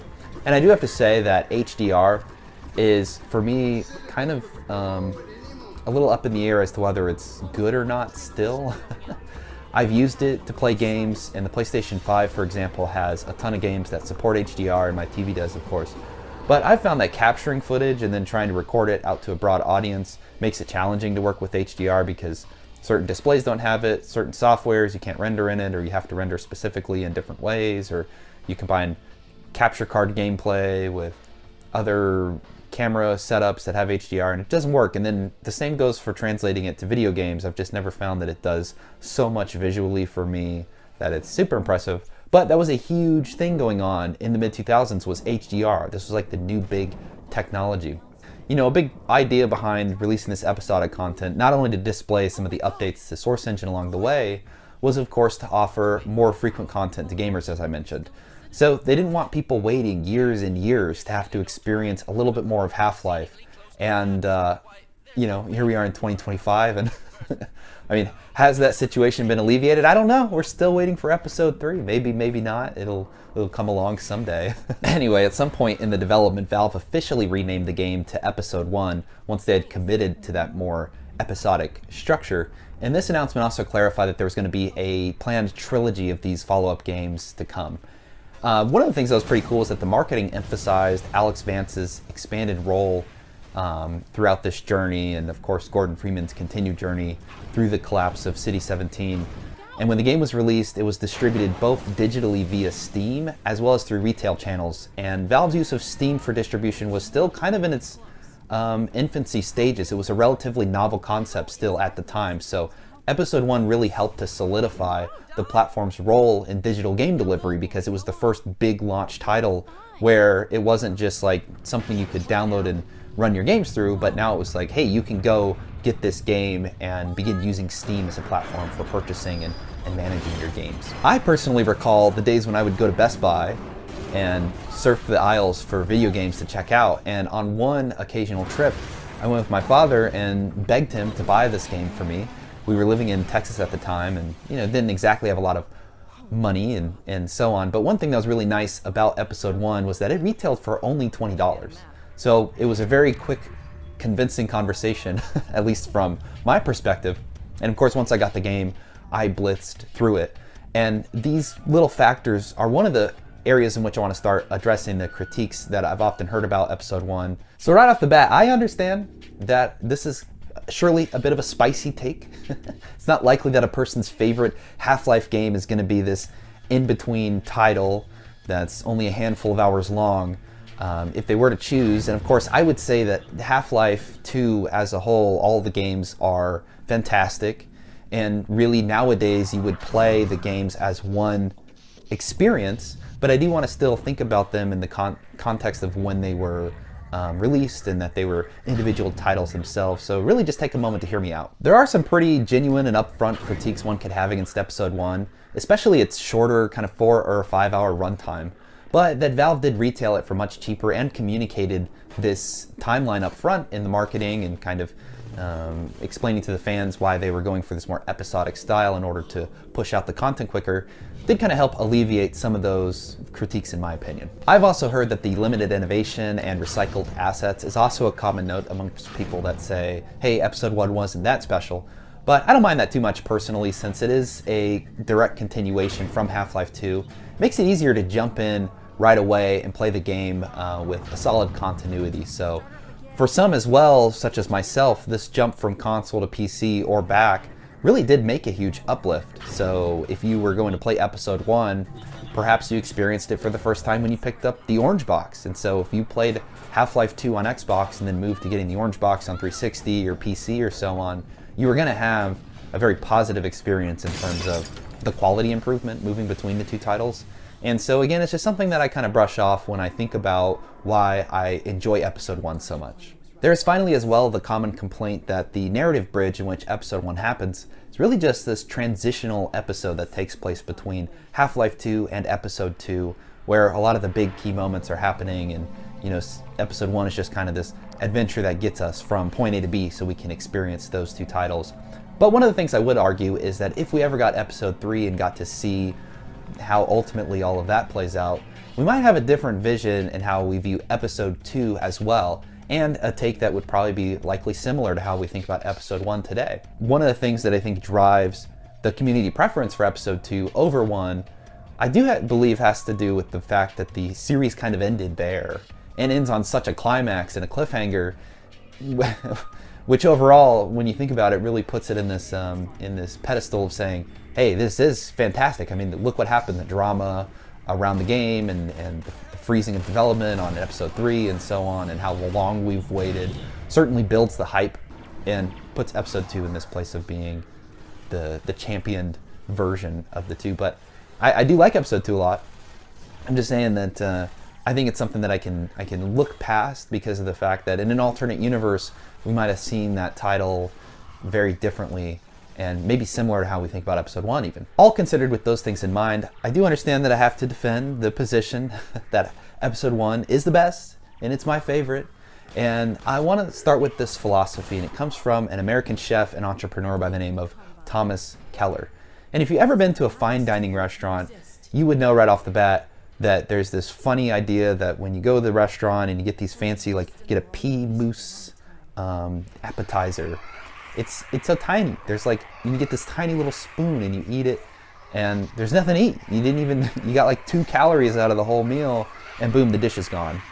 And Thomas Keller is a chef who describes why fine dining dishes tend to be so small in a quote that he shared on his official website, which reflects his kind of culinary philosophy rooted in the law of diminishing returns. That quote from Thomas goes, "Our whole menu is based on the law of diminishing returns.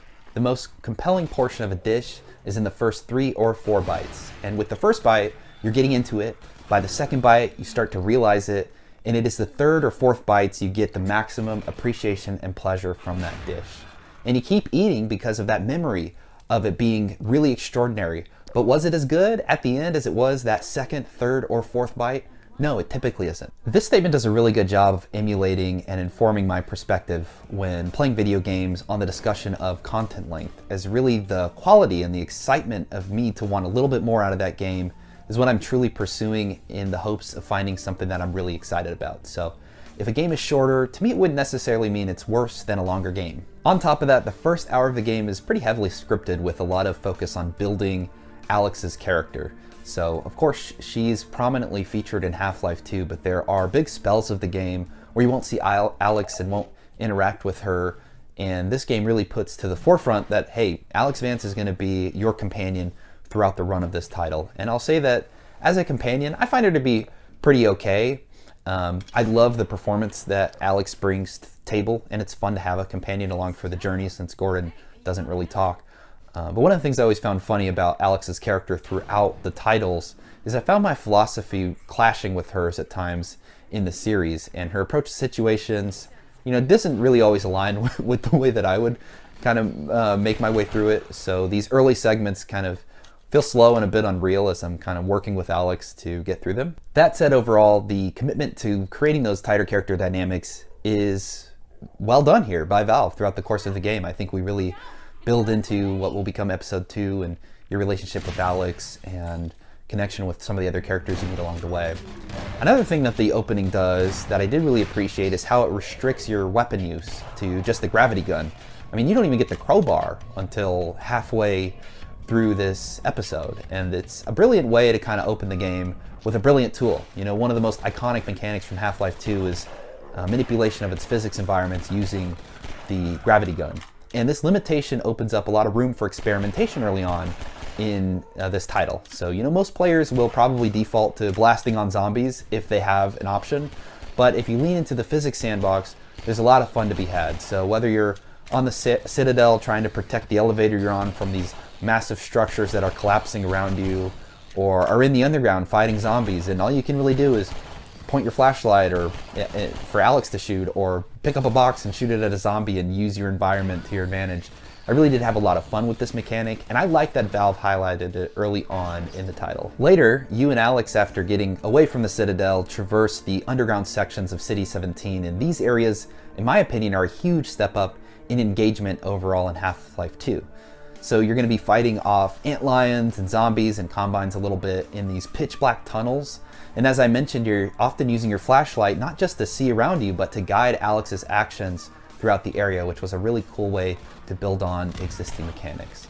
And another really great piece that I love, this set piece, is where you're going to spend some time shooting vehicles and directing them into antlion pits to block their spawning. And so I found it to be really clever. I found it to create many tense moments throughout the game, and just quite satisfying when you get to the point where you've kind of resolved those, because there's both ongoing combat and these more puzzle-solving elements happening simultaneously. So yes, the narrative is kind of this single objective run based on escaping City 17, and the pressure to do so does remain present throughout the game. So while it is a shorter game, what it does with its time is really valuable in the sense of keeping you there without a pause and pushing you forward in these tense encounters. And so I really did like that about what the narrative was doing.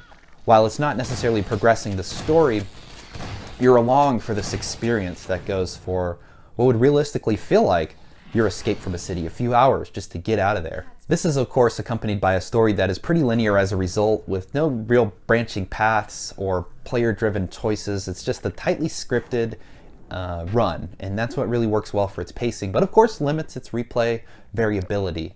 But I do like just kind of jumping into this title and having fun with some of those set pieces that they built out for it. The writing is solid where it happens, and especially in Alex's interactions, she's really a driving force in this title, and I appreciated the added depth we get in interacting with her and many of the other characters that make a return too throughout the course of this game. In dire moments, I felt like we get a lot more out of them versus the many times in Half-Life 2 where you're traversing alone as Gordon, or will occasionally come across a random resistance NPC who will give you a little bit of directory in terms of where you need to go, but that's about it. So I really did like the development of characters overall. And in the writing, of course, we get Valve's signature dry humor and subtle emotional beats, and those continue to be present, though the early game does lean a little bit too hard into exposition at times. Overall, when the game gets going, I think it's very natural and builds well on the characters that Valve continues to develop. All said on the story front, I just wanted to say that I really like the narrative here in episode 1 and the delivery of its narrative too. It's a pretty quick and linear experience, which these days I've tended to lean towards, and so I have a bit of a bias in terms of my perspective on this game, its story, and its length. The game does a lot to continue building its characters and creating those interactions with them throughout its runtime. And I really did like the overarching escape from City 17 experience that Valve keeps here. So narratively, you get everything and some more from the characters that we know, and you get that in a faster format. Similar to other Half-Life titles, the core loop here is really a mix of environmental puzzles, combat, and scripted sequences. You'll alternate between fighting Combine forces, zombies, antlions, etc., navigating hazards, and solving physics-based puzzles. The game is also a first-person shooter, quite obviously, but it does have a strong emphasis on physics, something you don't see in a lot of FPS games, even to this day. So the gravity gun itself remains a standout and allows you to, of course, manipulate objects creatively, and the early game is restricted to this weapon, so you really get to use it a lot in most of the early combat encounters, and resolving them, like pushing the cars in antlion pits, which I mentioned, are really cool. These are just ideas that Valve had yet to come up with when they produced Half-Life 2, but I can tell that they were sticking them somewhere in an inventory so that they could pull them back out and give them a try. So aside from these restrictions, combat itself is pretty similar to Half-Life 2, just some newer encounters with an intermix of combat and puzzle solving in some instances. No new weapons though, which is a bit of a bummer, but the variety of weapons that was present in Half-Life 2 is back, and that variety is already quite strong, so I didn't really see too many concerns with that. The environments here are mostly linear, with occasional open areas for combat, and the underground sections are particularly well designed in my opinion, balancing a really good amount of tension and exploration throughout. The puzzles are never slowing you down and are really well integrated into the flow of combat, and I thought this was a great evolution from what Valve was already doing in Half-Life 2, because the skirmishes as a result often feel more claustrophobic and hectic in City 17's underground, where you'll spend a good portion of the game, and these create a more intimate atmosphere for the combat overall. By and large, for me, this creates the most intense counters overall in the series, in my opinion. So since you will occasionally be swarmed by the creatures in the dark or cramped in these environments, the other games, yes, they do a bit of that here and there, but not so much all at once. And so if you really champion the horror aspects of the Half-Life games, this is really the peak of that style in my perspective. Of course, we don't get some of that vibe and atmosphere that you do in Ravenholm, but the intenseness at which these encounters are happening while fighting creatures in Ravenholm, and of course having to take advantage of some trap style physics work similar to Ravenholm. Of course, there's no traps, but having to use the gravity gun to defeat a lot of those early enemies and zombies and such really do keep the pressure on throughout this game, which I liked a lot. I mentioned this too, but when you get into those environments, I really like the mechanics around the flashlight tactics early on, for example, where you'll be in these pitch black environments and you need to leverage your flashlight to give Alex targets to shoot. So this creates like a really interesting partner dynamic where you have to work together best to resolve the action sets, which were cool. And it also adds a little bit of that dynamic character relationship building between Gordon and Alex in the moment. You know, this isn't just a scripted sequence where Alex is talking to you and that's building the relationship, but you're working together, you're fighting the enemies together. And I think overall Alex proves to be a pretty competent partner who doesn't really slow you down and helps you out if you help her out, of course. And so I like that dynamic of the game. This will also be hit or miss for some, and I do like these sections that appear in Half-Life 2 and Episode 2.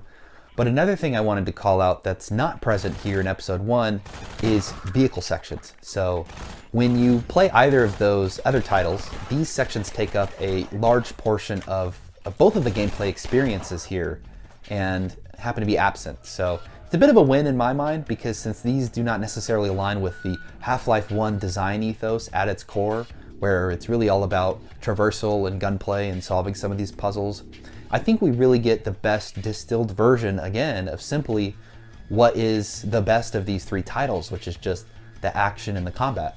And so for me, that's excellent design, because the combat encounters were the focus. They were made for Gordon to be on foot at all times. And so Valve really had kind of put up some walls around what exactly they were going to do with the design. And so the environments really do a good job of promoting on-the-fly creativity, and they blend that with action in a very satisfying way, something I don't think the other two titles do as well.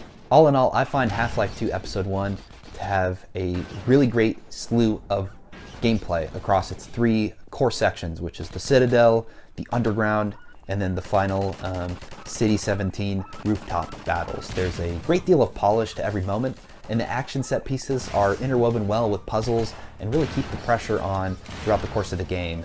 And with the gunplay as the focus here, I think Valve deliberately restricts the player in ways to play certain styles and keeps the battling fresh throughout every hour of its pace. And so for me, they really exceed on following up on Half-Life 2's already fantastic gameplay.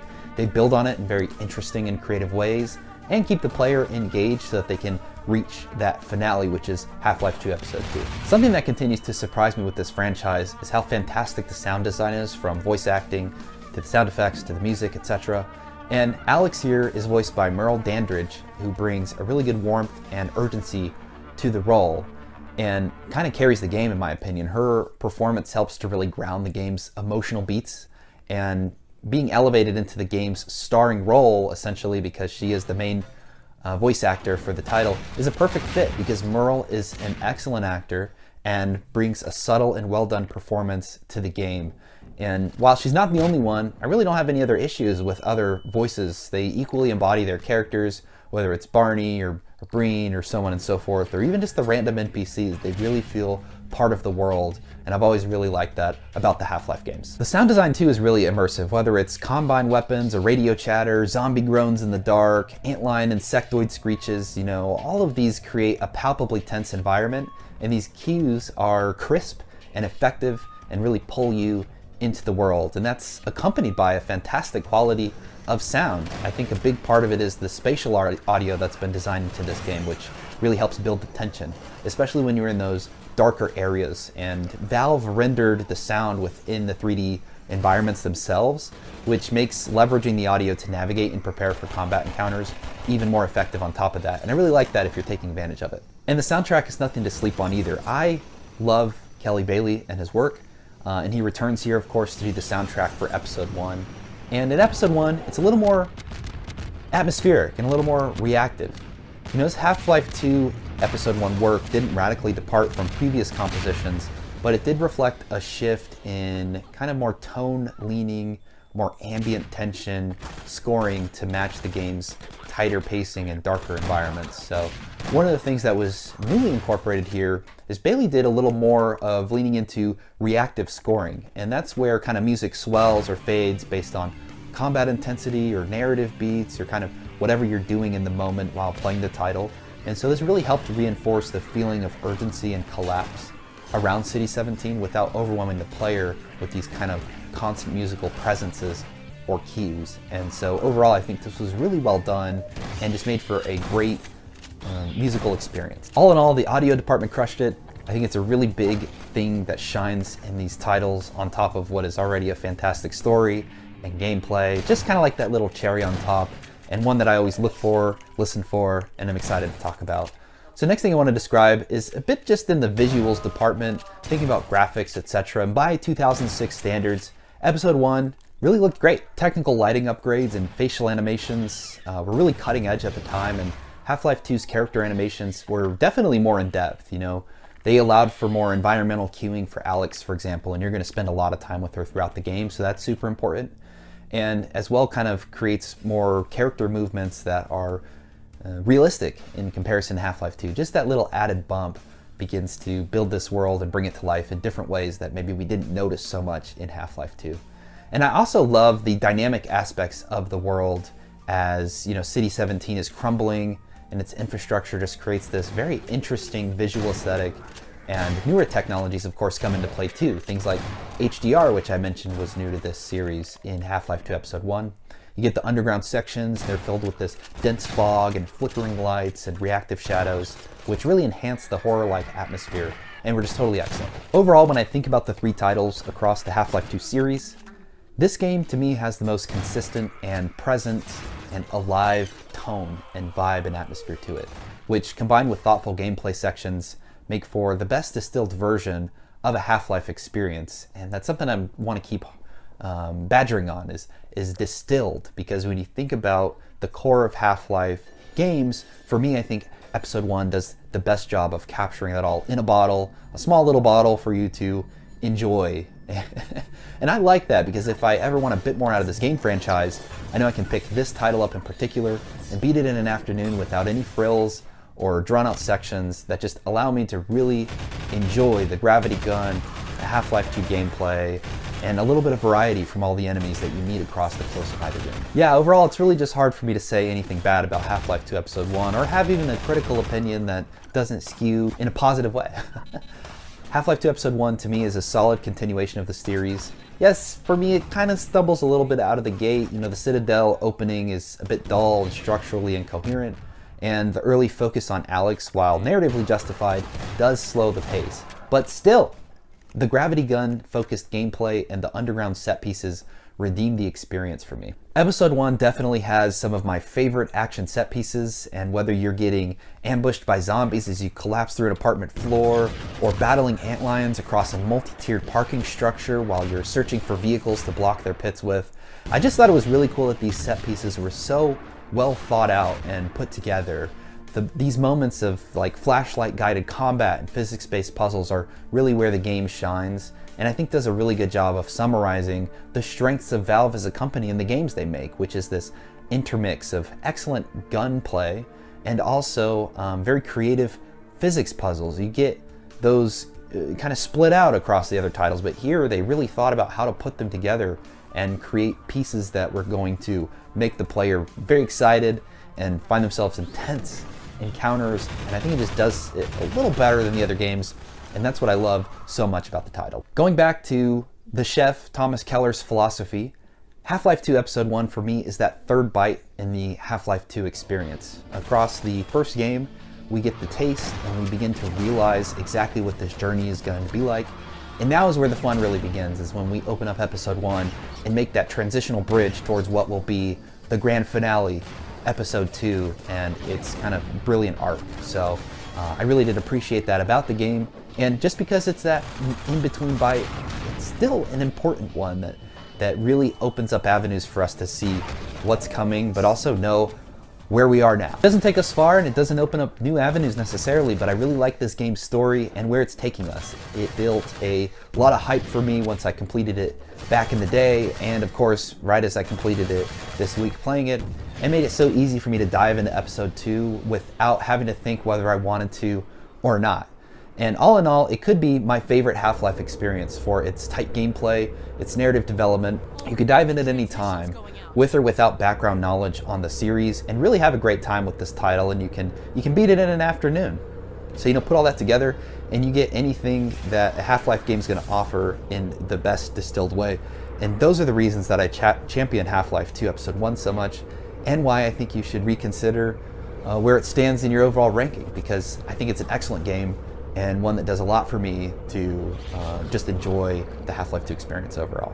I've played these games so many times over the years.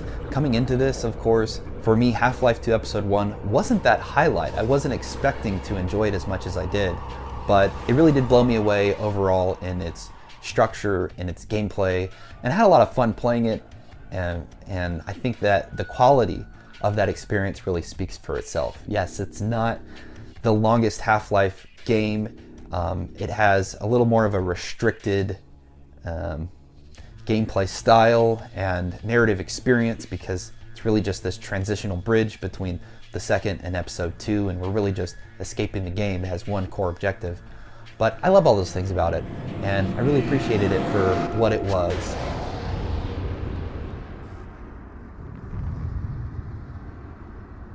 There's really a lot to discuss before we talk specifically about the game. Let's just go back in time to 2007, which was one of the greatest years in video game history. There were new consoles, there was BioShock, Mass Effect, COD 4, Halo 3, Super Mario Galaxy, Assassin's Creed, Uncharted, Rock Band, Crysis, God of War 2, and yes, 2, even though the PlayStation 3 was already out, and they did it totally on the PlayStation 2 only. It's kind of strange, but that happened in 2007 as well.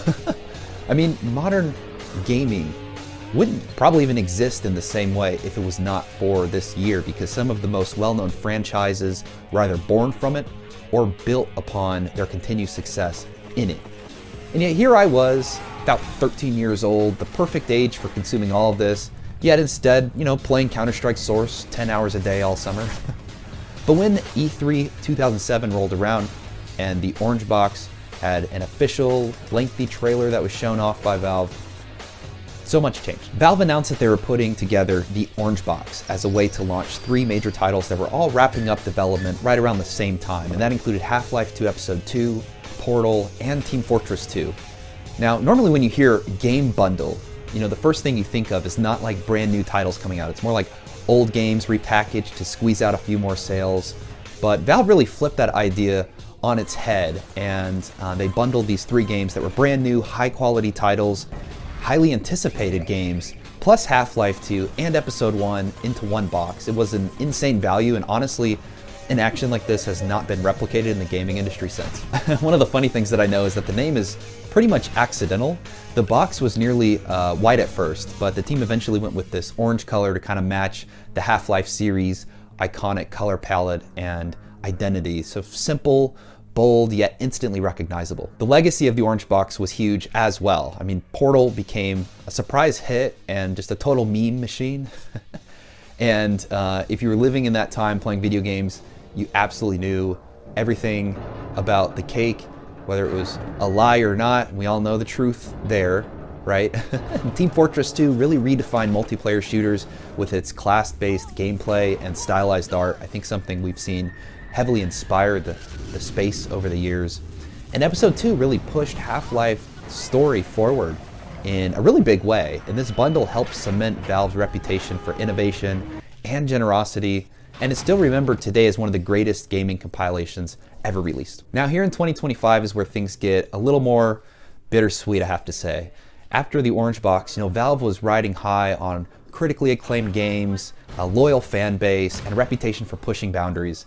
But creatively, that's where things started to stall a little bit. Valve became wildly successful thanks to Steam, which basically became the backbone of PC gaming.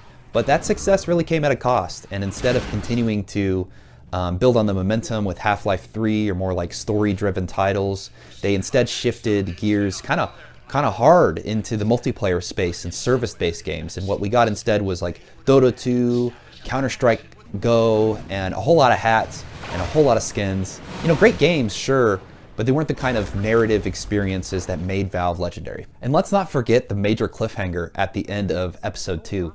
Fans such as myself waited for Episode 3 month after month, year after year, especially since the first 2 episodic titles came out pretty much right one after another, and yet it never came, and that silence was one of the biggest heartbreaks, I think, in gaming. And yes, even when Valve did return with Half-Life Alyx in 2020, it ended up being a VR-only title, and as a result, while brilliant from what I've seen, yes, it was locked behind expensive hardware and still not the continuation that people were hoping for. It went back and modified some things about the pre-existing story, but didn't tell us things about what we wanted to know, the things in the future that we're really curious about in terms of what Episode 3 or Half-Life 3 might have explained to us. Instead of new worlds and stories, Valve really leaned into experimental projects like The Lab and Artifact, and yeah, they're cool ideas, but they really lacked the soul and polish of their early work, and it's like they traded the storytelling for tech demos. And lately, that's gotten even messier. Messier in the sense of even recent controversies. Like, let's talk about Counter-Strike 2. Just weeks ago, Valve pushed an update that completely upended the game's skin economy, and they introduced a new trade-up system that allowed players to exchange high-tier items for ultra-rare knives and gloves that carried super expensive pricing because they were in these expensive loot cases with high rarity. And as a result, the entire skin market around Counter-Strike crashed. And we're talking like billions of dollars in real-world value that just got wiped out overnight. Now, I will say that it's insane. When I was younger, skins were just things you went on a mod site and you downloaded and then patched into your game, and then there you go. You have like a flame design on your knife when you're running around in Counter-Strike.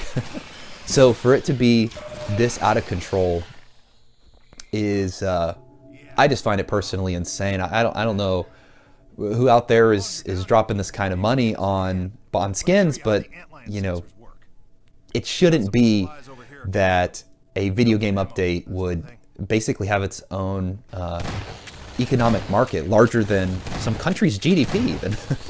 But who am I to say? Hey, that's the world we're living in. It's 2025. And you know, players had invested a serious amount of money into the skins and really saw their inventories tank in value. And the community was honestly serious. And it wasn't just like a balance tweak, but it ended up really being a financial disaster. Then it becomes even harder for me to discuss Team Fortress 2, which was a game that when the Orange Box came out and I started playing with my buddies online, I just fell in love with, and I dumped many hours into playing it, and I almost found myself not playing Counter-Strike nearly as much and starting to slowly switch over to Team Fortress 2. But nowadays the game is called Hat Fortress. I mean, that's what I know it as, because the game is all about collecting hats. And the game's been also plagued by bot infestations and lack of updates. And just as a general sense that Valve has like totally abandoned the game, even though I'm sure it was like a good money pit for them, right? That people would just throw their money in and then they would just get it. And despite having a really passionate community still playing the game and creating content themselves, you know, Valve support has been really minimal at best, and it's become a symbol of what happens when a beloved game is left to rot while its company focuses on profitable ventures, which is just totally unfortunate. So yeah, it is true that Valve's been financially unstoppable. It's an incredible company, and as I've grown up over the decades now, just to be a part of that journey and to just see how dominating of a force Steam has become and Valve as a result, it's incredible. But honestly, in the creativity department, it's a really tragic ending for Valve and for Half-Life, kind of where we're at. So we're still waiting for the kind of magic that they used to deliver. And honestly, I hope they find their way back to that someday. And one of the things that's been really exciting about revisiting these games over the past few weeks, Half-Life, Half-Life 2 Episode 1 and Episode 2, is really getting to get back to a baseline of my perspective of Valve and what they were capable of at one point. And you know, I used to be a PC gamer exclusively, and as you can see, over time I've transformed myself into more of a console gamer and collector. But I still wait one day, someday, for a game to come along that's going to inspire me to sit at my desk, plug away on the keyboard and mouse, and just really vibe and enjoy the experience of playing that title. And I know that Half-Life 3 or Episode 3 would be that game, but unfortunately it's a game that doesn't exist. Sadly, my time has come to an end once again with this series, so I do want to talk next about Valve's biggest tragedy, which is Half-Life 2 Episode 2. And so let's dive a little bit into my thoughts on the game. Starting with the story, Half-Life 2 Episode 2 overall is a more open and varied experience compared to its predecessors, that's for sure. High level, after the destruction of the Citadel, Gordon and Alex must traverse the Outlands. and reach a resistance base. And along the way, they encounter new threats, including terrifying hunter enemies and combine advisor pods, which are scattered across the region. The first half of this game has you mostly traversing underground mines and antlion layers, while the second is mostly forested and kind of open with its exploration. And I did not find these areas personally to be as engaging to me as the urban landscapes that you will explore in the earlier titles, so it didn't pull me in as much. But where the environments are lesser, it's really made up for a great developing story across the course of this game. One thing I really liked about the title was how the game eased off the heavy-handed scripted sequences that dominated the earlier games, and as soon as the game really starts, you're kind of just right back in the jump seat. There is no long drawn-out narrative of what's going on, or you following an NPC around and watching them kind of act in the world. So the opening feels pretty organic, and it just lets you explore and engage with the world without being constantly yanked into those scenes, which I ended up really liking quite a bit. Another aspect that I really like from the first half of this game is you get to spend a lot of time with the Vortigaunts and exploring antlion pits, which adds kind of a layer of cultural and biological depth to the creatures and the world as it now exists beyond the Combine. And so, crawling through the nests and collecting larval extract is kind of a standout moment for me in a funny way. It really kind of reminded me of the claustrophobic alien vibes from Half-Life 1's Zen sections, in which you do pretty similar things. Thematically, the game continues to explore resistance and sacrifice and the cost of survival in a world dominated by an alien force. And it is a linear experience, that's true, but the pacing and environmental storytelling keep it pretty engaging throughout. And the dialogue is sharp and purposeful.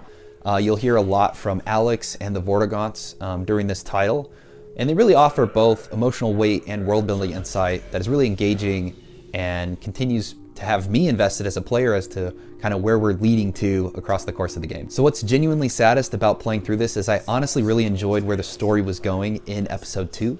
And that makes me wish there was some form of continuation to that story, because there are a ton of loose ends that never really get tied up here. I mean, the first big one is Eli Vance, of course, and the advisors.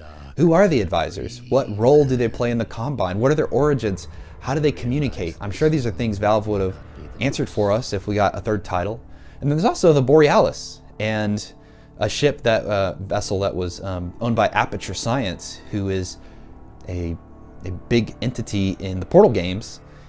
What was on that ship? What kind of powerful technologies existed that could change the tide of the Resistance War against the Combine? And another big thing, like, who's G-Man? We still don't really know G-Man. We don't know his intentions. We don't know where he's from. Why is he saving Alex via the Vortigaunts? And what is his end game? And what other worldly knowledge could we learn from the Vortigaunts? They played a big role in this title that I would assume we'd get more of going forward. And then on top of that, what is the Super Portal's status? Were they able to close it? What are the Combine planning to send through it? There are just so many things that when this game's credits roll, just totally have me, my mind racing, thinking about what's next, and just excited for what's next. But there is no next. This is it.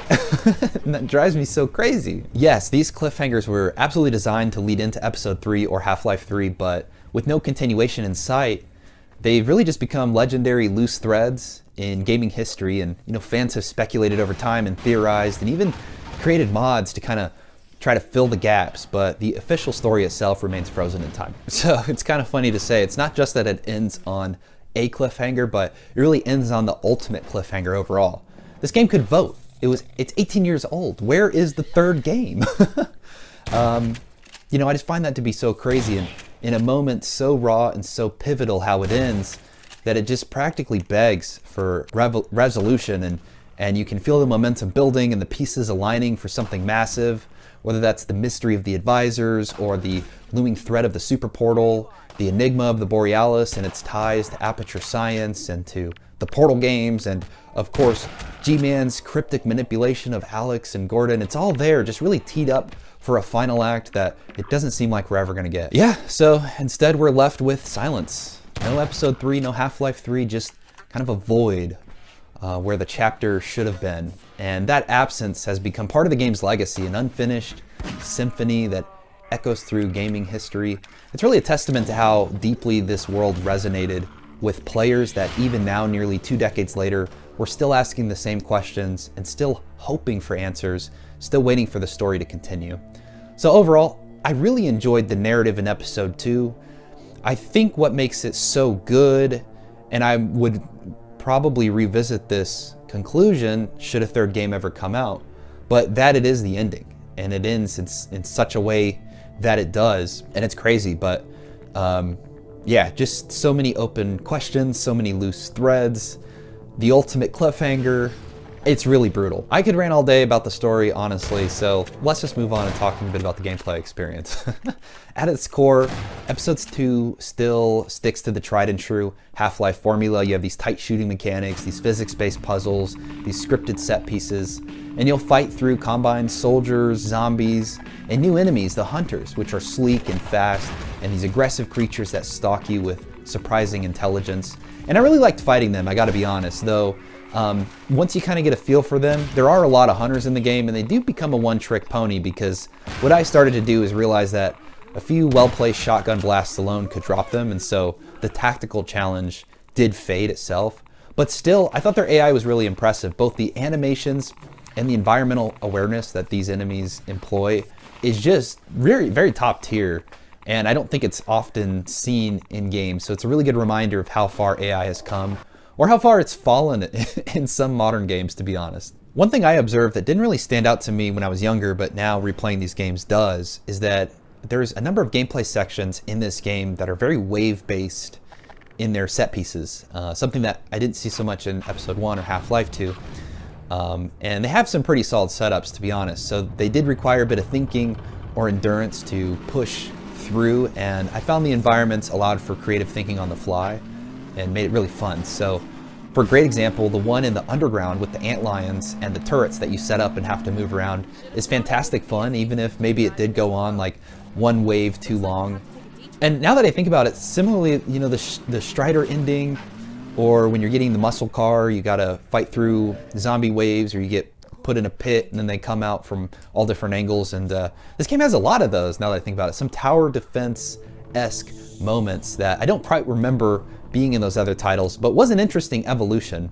And I really do like tower defense games, so not one that I would complain about personally, but something that really stood out to me in kind of the gameplay department that they changed up. But one de-evolution that I did want to call out that did stand out to me in Episode 2 was that the game had noticeably fewer physics puzzles compared to its predecessors. So Valve here appears to have leaned more into like environmental traversal and combat set pieces, and more of the puzzles become like a find an object and put it where it needs to go.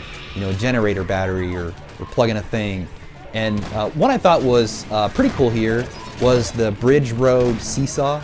So you have to push cars to one side of this bridge that's kind of seesawing and make the road flip so you can drive your vehicle forward. I thought that was pretty cool. But aside from these little changes to the gameplay style, I think mechanically overall the game plays like its predecessors, of course, with only a few subtle changes. One thing that I noticed right away was that the suit's auxiliary power, which is used for sprinting and flashlight and oxygen, does feel increasingly irrelevant in Half-Life 2 Episode 2. Sprint and flashlight powers are now separate systems, which makes the auxiliary meter kind of feel a little more unnecessary and maybe bogging up space on the UI. However, I think if Valve went this direction, what they should have done is just left sprint and flashlight be permanently enabled or disabled at the player's whim, because as it stands, as they break these systems out, it just leads to a point where the meters themselves and the fact that they run out and you have to stop, just it's not going to happen as often and not going to feel as important when it does. Like in Episode 1, when you have the flashlight, if you're sprinting around and you're in a pitch black environment, that's really going to cost you something strategically. So you kind of lose that strategy in the combat here because they've broken out these systems. Even if it's like a little minor thing, it still does change the flow of gameplay overall. Navigation here too as well is mostly linear, but the environments are more open than in Episode 1, that's for sure, and open more than in Half-Life 2 as well. So you're going to spend a lot of time driving this muscle car through forested terrains, which is fun in concept, but technically it's a little rough on the consoles. When you're using an analog stick to control the acceleration based on the angles and such, this begins to introduce like sound glitches into the engine noises, and they start to cut in and out, and also impacts sound consistency overall, and that becomes a little immersion breaking. So it's kind of a reminder that Source wasn't necessarily built for nuanced vehicle physics, especially with the controller in mind. And so with this as a big highlight of the gameplay in Half-Life 2 Episode 2, I do feel like there could have been some improvements between Half-Life 2 and this title, in the sense of Valve kind of beefing up and working these mechanics a little better. The muscle car is awesome. It's the coolest of the 3 vehicles you're going to drive across the games, in my opinion.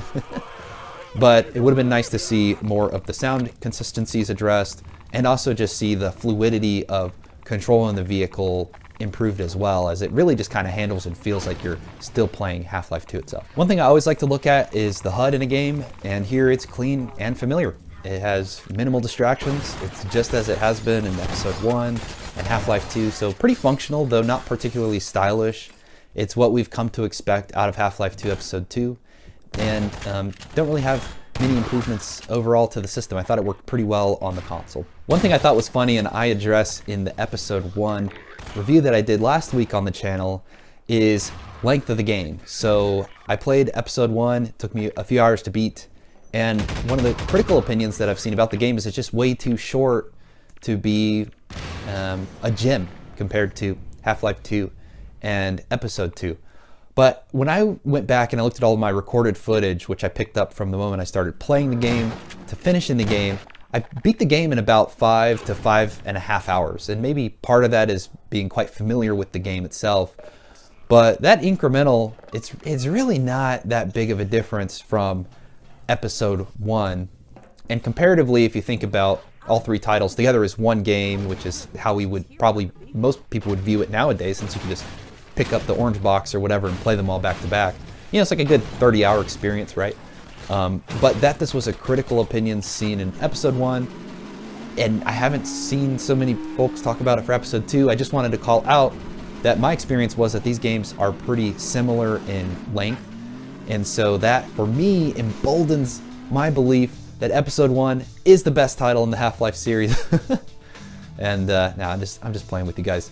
They're both fantastic games, but just something I wanted to call out as well from the gameplay department, that they could have gone a little more overall for this title, also for Episode 1, to be honest. They both could have been a little lengthier. Looking back, the best I could say is that Episode 2 really feels like a game caught between evolution and restraint, in the sense of this was the future vision for what Valve wanted to do with the series, and it was going to be that bridging transition, not only narratively in terms of building and developing the story, but also evolving the gameplay and the gameplay styles.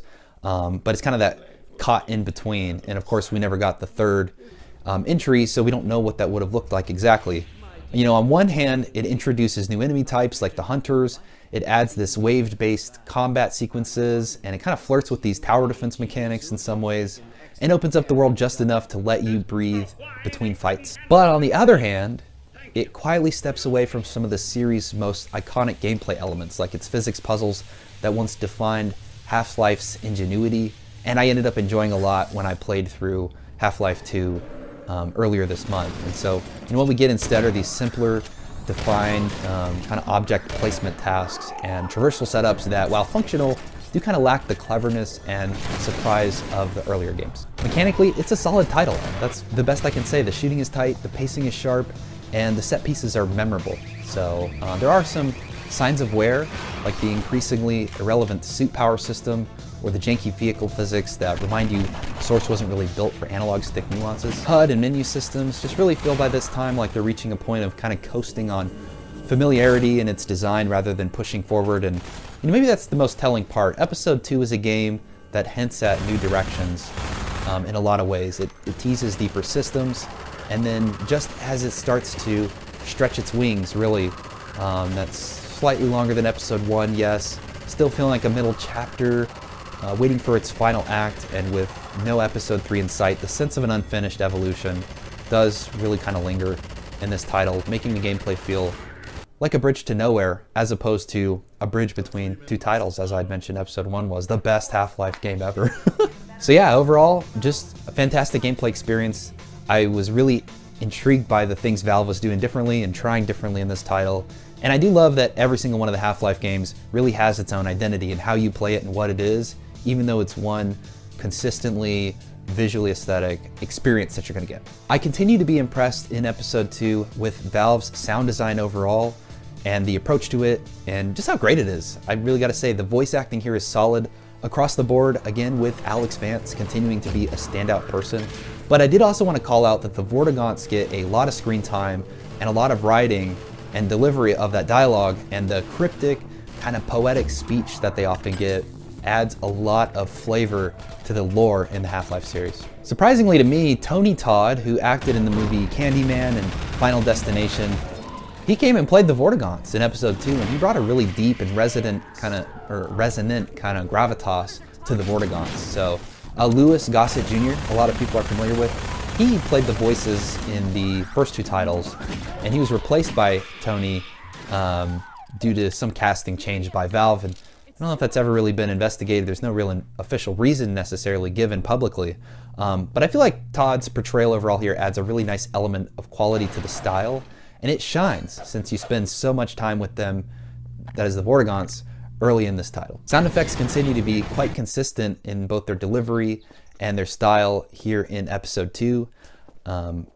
I do have to say there are areas where it can get messy, and we discussed them a little bit. I think the Source engine has never really been known for its audio fidelity. I think the physics-based objects can often introduce like a little bit of improv to what you're hearing.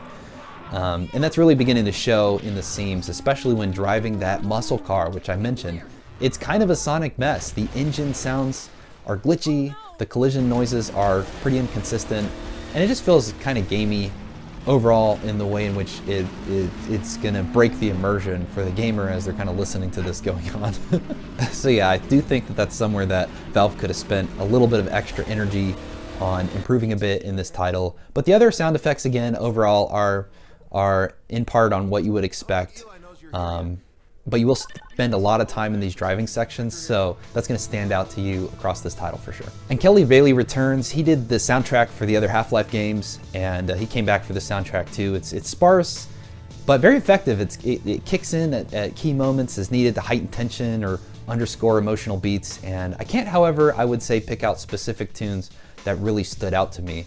The sounds are moody, the tension is building across the tracks, which I really liked. And now there's a little more hard rock to match the game's shifting tones. And I did like that, but I really was waiting for that iconic song to come in where I know for sure, like when I hear that, oh, that's Half-Life 2 Episode 2, and it didn't really do that for me necessarily. Audio-wise then, it's really kind of a mixed bag. We have fantastic voice acting with Tony Todd stepping in as the Vortigaunts and giving them a deeper, more ancient resonance that fits their expanded role. But the Source engine's audio quirks are hard to ignore in this title, especially when you're behind the wheel of the muscle car and the soundscapes really start to unravel in your ears. I really did like Kelly Bailey's soundtrack. It's moody and effective, but more atmospheric than it is memorable for the most part. It works, right? But it doesn't linger in the way that some of the other games' songs and titles have. So all in all, the presentation holds up, but you really start to feel the edges fraying a bit, in my opinion. It's a game that is really pushing against the limits of the engine. And while it doesn't break, it definitely creaks a bit, we could say. And then finally, want to give a little bit of time to the game's visual identity. So by 2007 standards, Episode 2 did look really great. The Source engine delivered crisp textures, expressive character models, and dynamic lighting. However, the environment for me in the style department didn't quite hit the same highs as the urban charm of City 17. So the forested areas here feel a little more generic, right? It's kind of hard to give a unique identity to areas within a forest, and you're gonna spend a lot of times there. And so they don't really carry that same personality or world building weight that I felt City 17 did. Visually, Episode 2 doesn't necessarily reinvent the wheel, but it does stretch the Source engine a bit further than Episode 1 did. So you get a little more dynamic lighting, better particle effects, larger outdoor environments that give the game kind of a sense of scale that was missing in the earlier episodes, especially Episode 1 where you spend a lot of time underground and in tunnels and such. So I did really like that. A lot of these changes are subtle, but they're going to be noticeable, especially in the forested areas and the antlion nest sequences when the lighting is hitting just right. Yes, so visually overall, again, just a great experience. I really like the look of the game, and I enjoyed some of the technology enhancements that they were making. And again, I just wanted to see what this game would look like in a third entry, and maybe 20 years later we'll get one that matches 20 years of technology development over time, and we'll be blown away by what Half-Life 3, or Episode 3, could look like ultimately. But that right there is most of what I wanted to share about Episode 2. I think it's just overall a strong continuation of the Half-Life saga with standout moments like the zombie-infested sniper sequence with Alex, or deeper lore around the Vortigaunts and Antlions, and new enemy types like the Hunters. But it's not without flaws. There's some gameplay systems that have changed. The power suit's a good example where immediately it just stood out to me that like, oh, well, this is kind of pointless now. The sound design's a little glitchy. The forest environments, I think, lacked a little character of the earlier urban settings, in my opinion. But still, the world building, the gameplay variety, the emotional beats make it truly a must-play for fans of the series. And all that said, it's really sad to see such a fun and good series of games come to an end, and a shocking end, one that I wish we could get more of, and truly we deserve more of, but it doesn't look like we're going to get that necessarily. Valve works in a really decentralized style of management as a company, and so as a result, projects can get picked up, people can change their minds and go work on other things, and it's really hard to, I'm sure, pull the pieces together to get folks behind developing what would have to be a monumental title at this point. I mean, could you imagine if the game came out and it was a disaster? Could it ever live up to expectations? I don't even know, and that's probably where Gabe Newell and all of Valve kind of find themselves when thinking about what Half-Life 3 might look like. But even then, I would be excited to play that game. It would maybe bring me back to PC gaming for a while. I have a couple questions for you. What did you think of Half-Life 2 Episode 2? Did you like it? Did you have different opinions than I? And I'd love to hear you share your thoughts with me about them. But also, where do you stand on Half-Life 3? Are we ever going to get Half-Life 3? Are we ever going to get Episode 3 and see a continuation of these games? It's been 20 years.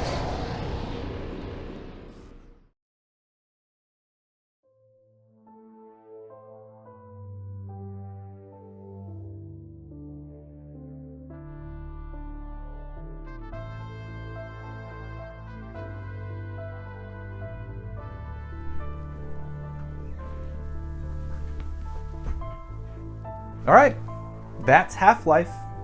Spending the last several months revisiting these titles has reminded me why they're still held in such regard. These games are still genuinely so fun to play today. And that may sound obvious, but I think it's one of the highest compliments I can give a game. There are plenty of titles that are historically important but difficult to recommend to people. They deserve respect, certainly, but maybe not necessarily your time. The Half-Life series is certainly not one of those examples. These games continue to earn their place. And what surprised me most wasn't that they just held up, it was how differently each one held up in its own right. The original Half-Life still feels like one of the greatest adventure shooters ever made. And then Half-Life 2 comes along and remains a masterclass in environmental storytelling and player immersion. And then Episode 1 is really strange. Somehow it became my favorite across this journey. And I know that's probably not a popular opinion, but there's something I love about that game and how it trusts the player so much to just play the game. It doesn't spend hours introducing mechanics or easing you in. It hands you the keys and says, let's go, you know how to play this. And then Episode 2. Well, it still hurts just a little bit. Not because it ends on a cliffhanger, but because it ends with so much momentum. You can really feel Valve building towards something bigger. Every mystery, every revelation, every loose thread seems ready to converge into one final chapter. And then, nothing. Nothing at all. For years, I waited for Episode 3.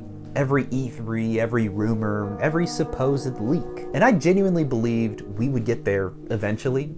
And then somewhere along the way, I just stopped waiting. You know, not because I stopped loving Half-Life, but because I realized these games don't need another sequel to justify their legacy anymore. They, in their own way, have already changed this industry time and again. And they've given millions of players reasons to get on Steam.